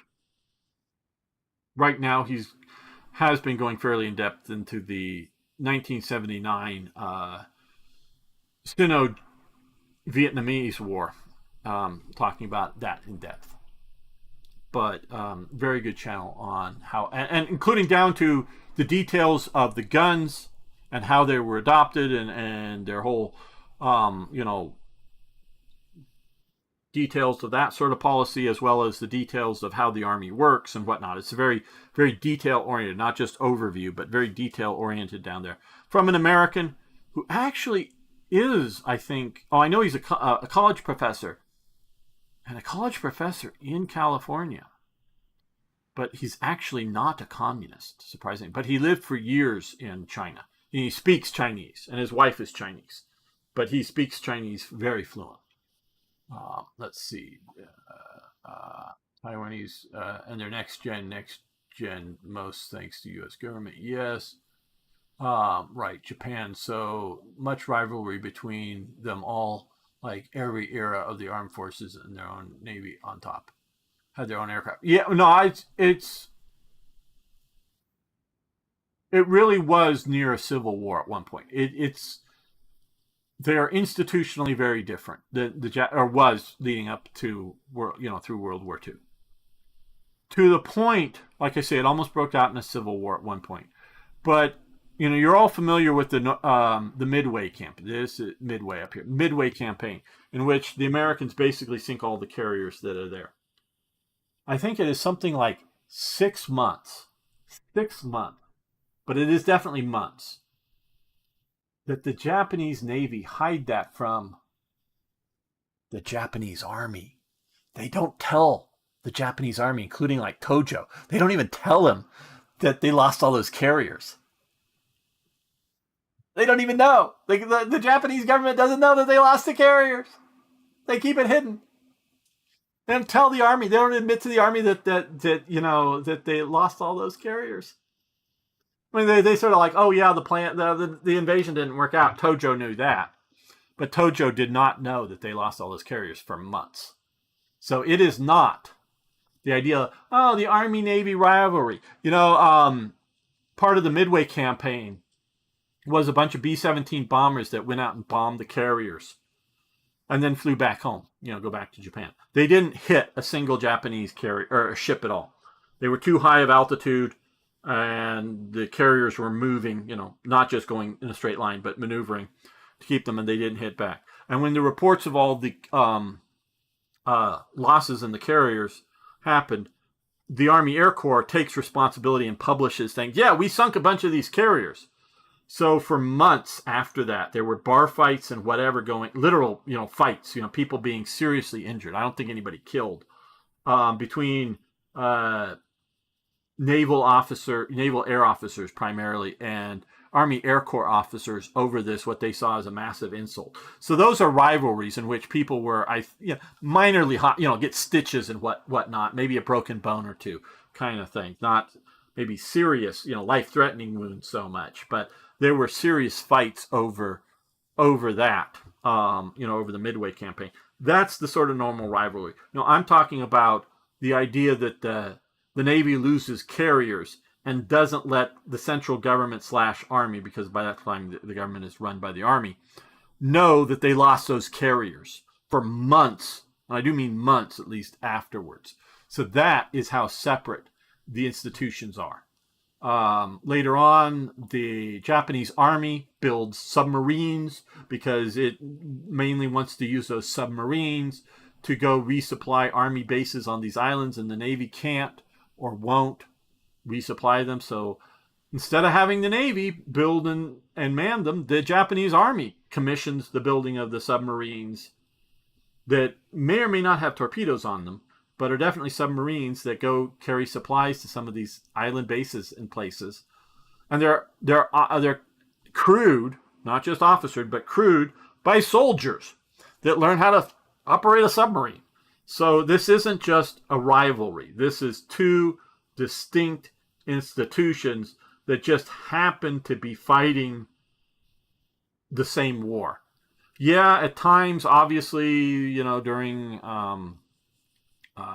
Guadalcanal down here, Navy vessels, destroyers are taking in, Japanese troops that, come in very near shore, and the Japanese troops get off. So yeah, the Navy is supporting the Army, and the Army is supporting the Navy at times. But it's almost like two different forces happening to fight the same war, somewhat coordinated. Yes, yes, okay, yes. Hi again. Holiday Punch is reading through the chat. I can't see the game pass through 1940. I gotta go to sleep. Okay, so yes, we're not going to get through 1940. Okay, UK and France have shown time and again they aren't going to do anything against Germany like Austria and Czechoslovakia. Yes, and Memo Land. Oh, you're right. And that, but Hitler doesn't understand Okay. Again, Hitler doesn't understand international politics. France and Britain, it's a combination of two things. One, the people of France don't want to die for Danzig, because that was one of the propaganda things um, uh, Germany used. Want to die for Danzig, in sort of their propaganda war before the big invasion. And the French people don't fucking care about Danzig. The British people don't care about Danzig. They are not going to go to war over Danzig or the Danzig corridor. They're just not going to do it. They will go to war if they think Germany is a threat. Okay, so the over and over going to war over the occupation of the rest of Czechoslovakia, that was sort of a done deal. That army was seen very much to be intact, but it can't defend its own territory anymore. Partially because the Sudetenland and the fortifications are gone, but also partially because this has now happened with Austria, and it's just so easy to cut off. But Poland was sort of kind of like, yeah, we could maybe defend that, but it's also, if they're going after Poland, they're coming for us eventually. And so Hitler didn't understand that there were red lines that, and this is both the people and as well as the governments didn't care about Danzig. They cared about, was Germany going to be an eventual threat? Hitler doesn't get that idea. He just sees them as weak democracies that aren't going to stand up, won't do anything until they're directly attacked. But he doesn't understand that France, Britain, or anybody has certain things that he's just becoming too big of a threat. He doesn't understand the international aspect. You're very right, Holiday Punch, to point out that so far that they caved over the early on Versailles Treaty violations, remilitarizing the Rhineland and whatever, but those weren't being a threat to them. And then how many people are going to die? Okay, let's continue. What I've been questioning is, why didn't Russia go into the small states in the Caucasus like Georgia, Albania, or instead of Ukraine first? They protected, or what? If you know anything about that, okay. As ZZ pointed out, they did go into Georgia. They thought they were going to take Georgia. George Bush stood up against them, enough force, enough whatever, that made them back off Georgia. I do believe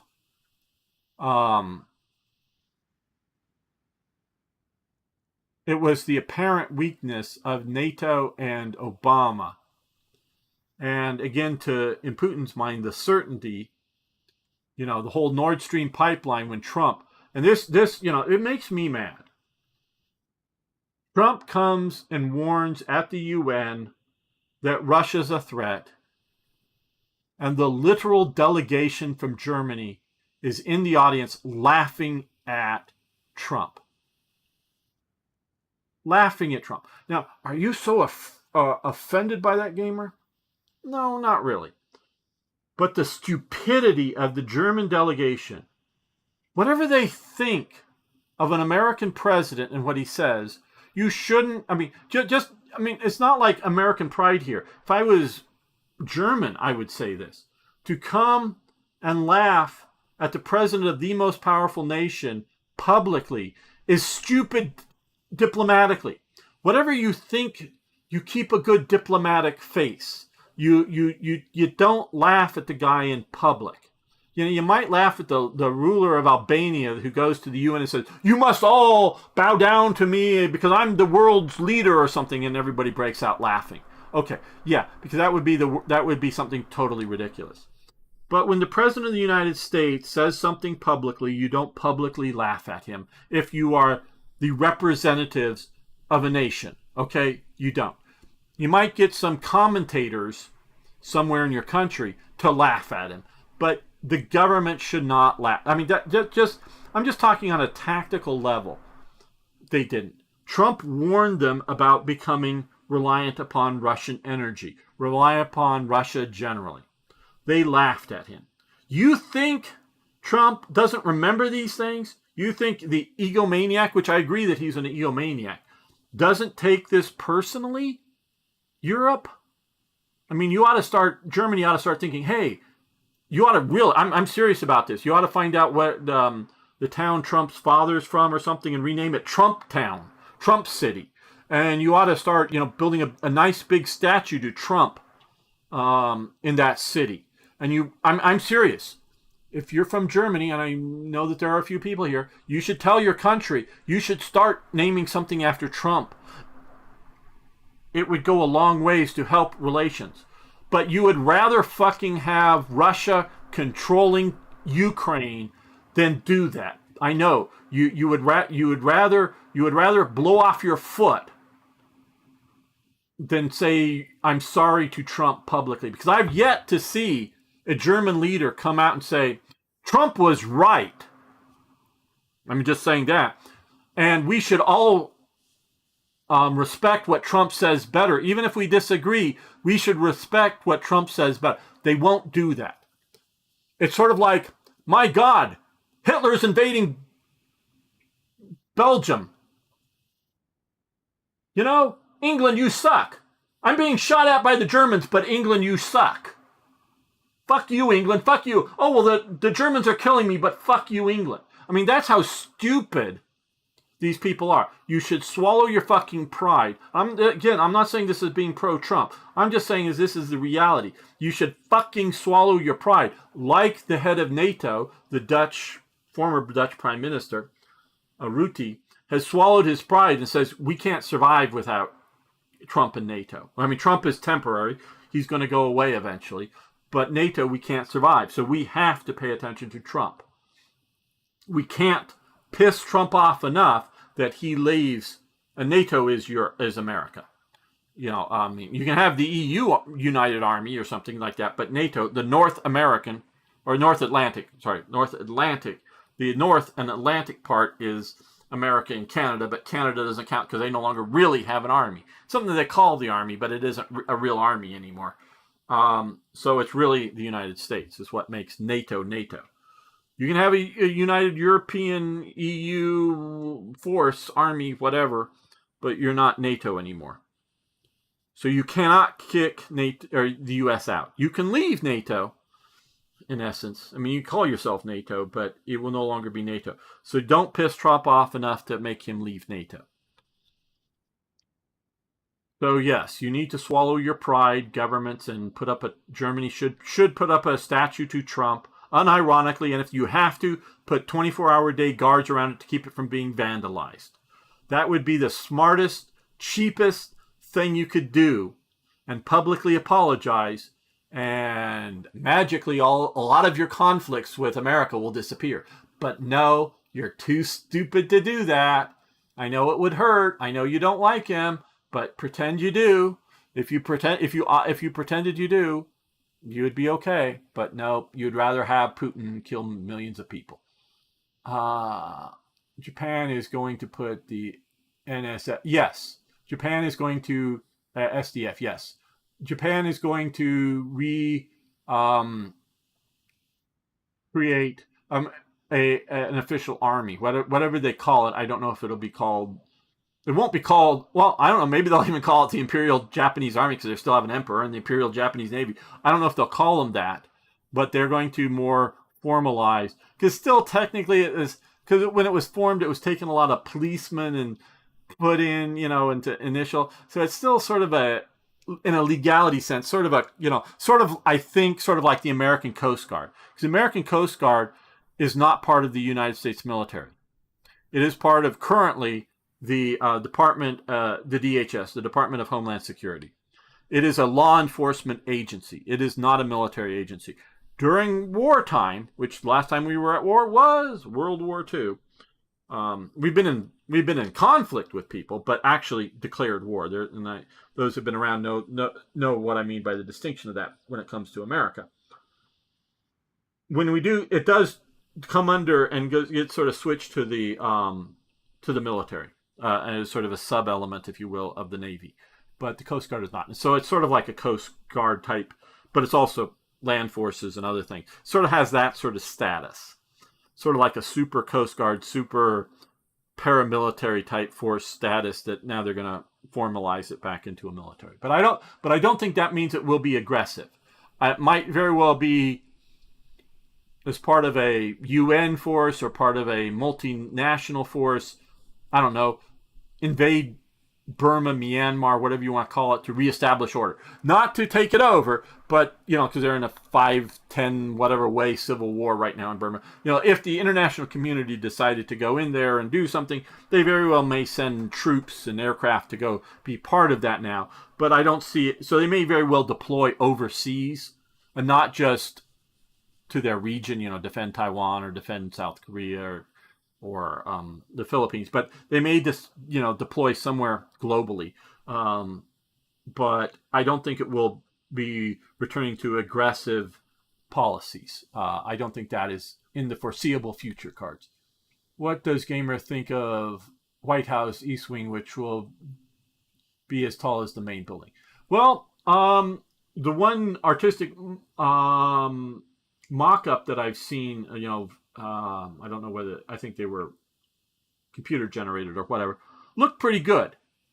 If you look at what the original White House was supposed to be, it was going to be a lot larger than it was built as. It was going to be one of the original designs that they were sort of planning to, but they very quickly realized they didn't have the money. It was going to be sort of almost like a Versailles kind of thing. What Trump tore down was not some great historic element of the White House. What was torn down was all post-World War II buildings. And what he's replacing seems to be a good idea. If you've noticed the changes in the Oval Office, not just since not just like just after, but if you notice, there's more and more and more and more gold leaf and gold whatever into the Oval Office, and I presume that's all Trump's doing. Presidents, and you've also noticed different presidents, they have a different carpet in the center. There's a different one for Kennedy and then later Nixon and whatever. So those, and it's a different design. It's not just, getting rid of the old and putting in new. And so, so the next president may come in and have all that gold or much of the gold leaf scraped off.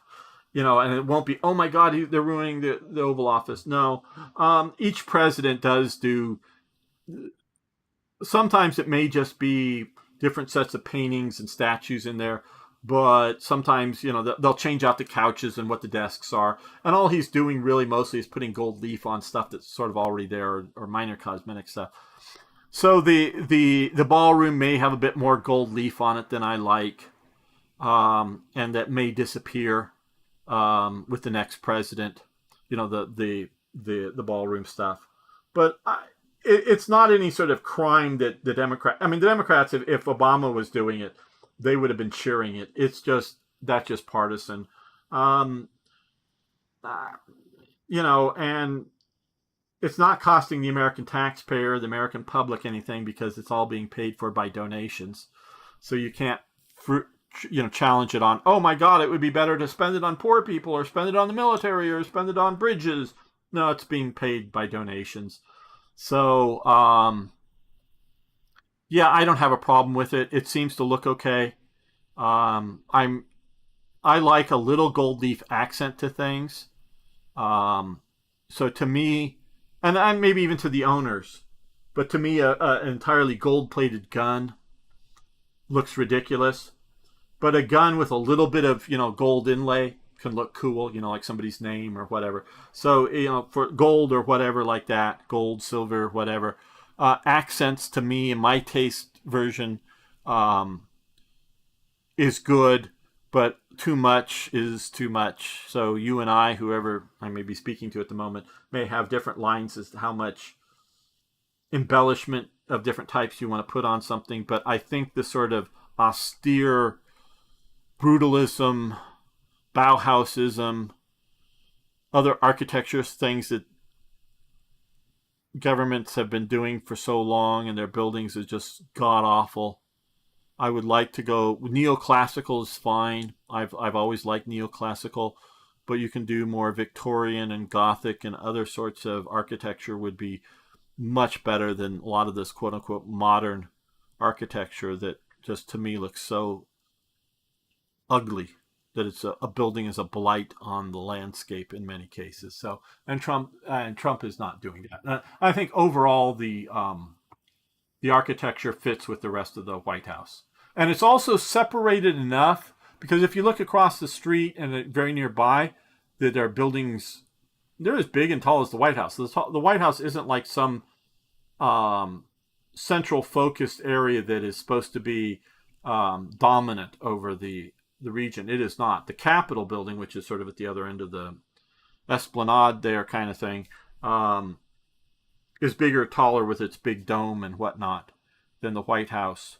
And so, yeah, and it does sort of have a low section between the ballroom and the White House, just sort of semi-separated as a, yeah, it's connected as a building, but it is sort of a separate building.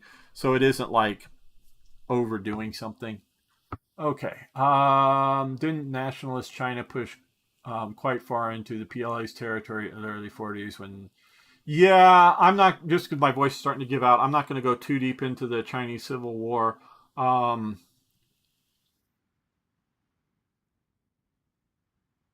I would say the big reason the communists won and the nationalists lost was a morale factor. And I mean, the Chinese communists ideologically were willing to suffer more and continuing suffering until victory. The nationalists were looking to make a better China. And when that was falling apart, they fell apart. So I'm entirely on the nationalist side just because communism is evil, is the greatest evil of the 20th century. I mean, worse than Nazism. I know people can wear in the Western world a communist badge, or for in the early 2000s, it was big trendy to wear a Che Guevara T-shirt, and people didn't even know who Che Guevara was. It was just a cool dude in a beret. And I know that from at least one person I talked to. He didn't realize who the fuck he was wearing. And he walked into the gun store that I was working at and explained. And I knew the guy, and I knew the guy quite well. Didn't quite hang. I mean, a couple times at the range. You just happened to meet up at the. I mean, literally happened to meet up at the range. Not like anything arranged to be at the firing at the the firing range. So I knew the guy, as a customer and another gun guy quite well. He did not know what he was wearing on his T-shirt. He was a guy that was, because this was in Orange County, was a guy that was, sort of with it with being trendy. Not like super trendy, but, wasn't some nerd kind of guy. He didn't realize that there was any sort of political aspect to the dude in the beret. He never wore that shirt again, as far as I know. Once I explained who that was Che Guevara, and he was, communist, and shit, So, like I say, communism is a great evil. I really put it down to motivation. Is why the communists won and the nationalists did not. There's other reasons, but yes, the nationalists did have some significant victories at points, but they just weren't able to win. Maybe out here not wanting them to know they were really fumbled at Midway. Yes, they did not want to know. Hello, Winklebuck. I haven't said hi before. Can't wait for the Trump Ballroom. Actually invited to the opening. Very excited. Well, very good. I wish I could go. Yeah, I really want to see you take Danzig. Someday I will. Albania, global power. Yeah, that was off my comment. Because I mean, if somebody like Idi Amin or Gaddafi comes and says something ridiculous and you want to laugh at him. Now, Gaddafi or Idi Amin, but particularly Gaddafi, he was very willing maybe send a terrorist group to attack you. So that would also be stupid too. But yeah, it's just diplomatic speak. Diplomats don't do that. You just don't. It's not, and it would be I'd be saying the same thing to Obama or about Biden. if you were a conservative government somewhere and Biden or if in future somehow Kamala Harris wins an election and she comes out and gives some of her words solid, if you've listened to her, people are people that do people things that are people, and she does this in a UN speech, and I'm not being terribly ridiculous on what I'm saying about her kind of weird comments. I just can't think of how stupid they are to come up with one correctly. That if she were to come out, you don't laugh in her face. I mean, you may try to undermine her, etc., but do so, privately through back doors. And it's not me being an American. Sure, I'm proud of America and all that. You guys know that. But it's even if I was, a Greek or somebody, I would be smart enough to realize you don't do that. You just don't, you don't do that to the president of France. You don't do that to the president of Germany, or because there is a president as well as a premier, or prime minister, or whatever you want to say. There's both in Germany. I know that.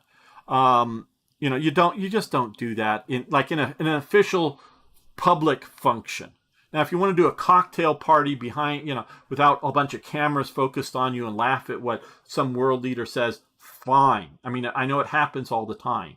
Not just to the Trump, but to they laugh at each other, or because they think the other's being stupid. But you don't do it in the middle of a UN or other major public conference thing with all the cameras on you. You just don't do that. That's just stupid. Okay. Nationalist China was a party of many things similar to the Soviet Communist Party of Nazis. Yeah. Oh, Nationalist China. Yeah. It was a revolutionary party at one time. Very revolutionary. Yeah. So, okay, guys, it's been a lot longer than I thought, but I've enjoyed talking with you. I'm losing my voice. So thank you, Last Fish. Weekend Bach. I'm a bit jealous of you getting to go. Folk. ZZ, Holiday Punch. Arno, I believe, is probably still out there unless he's fallen asleep or gotten drunk or something. And Fritz, if you're still around, thanks so much. Jamnuska, thanks for hanging out with me today. And Arno and Fritz definitely invited to play War Thunder tomorrow with me. All of you are invited if you wanted to play as well. I didn't think we were gonna get out of 37 today. I thought maybe towards a little bit more into it, but didn't really think so. Because I have fun both playing and talking with you guys, and at some point I gotta think more than just chatter. So, we started at early 37. I think it was February or March. Now we're at August. Yeah, so we're getting there. So I want to thank you all. We'll continue on. If you want to just come for Danzig, come in a couple of months maybe. But yes, we'll get there. We'll get to Danzig someday. So thank you all. Hopefully see you tomorrow. Oh, and yeah, Monday I'll be doing, I think it's 2 streams for Slytherin on Slytherin TV, 2 different games I'll be playing on Monday for a total of 4 hours. So hopefully, and if you don't know, over on Twitch, the Twitch channel Slytherin TV, it's the game company for both Slytherin and Matrix. I'm one of their paid streamers over there. So yeah, you can catch me over there sometimes, as well as a bunch of other great streamers.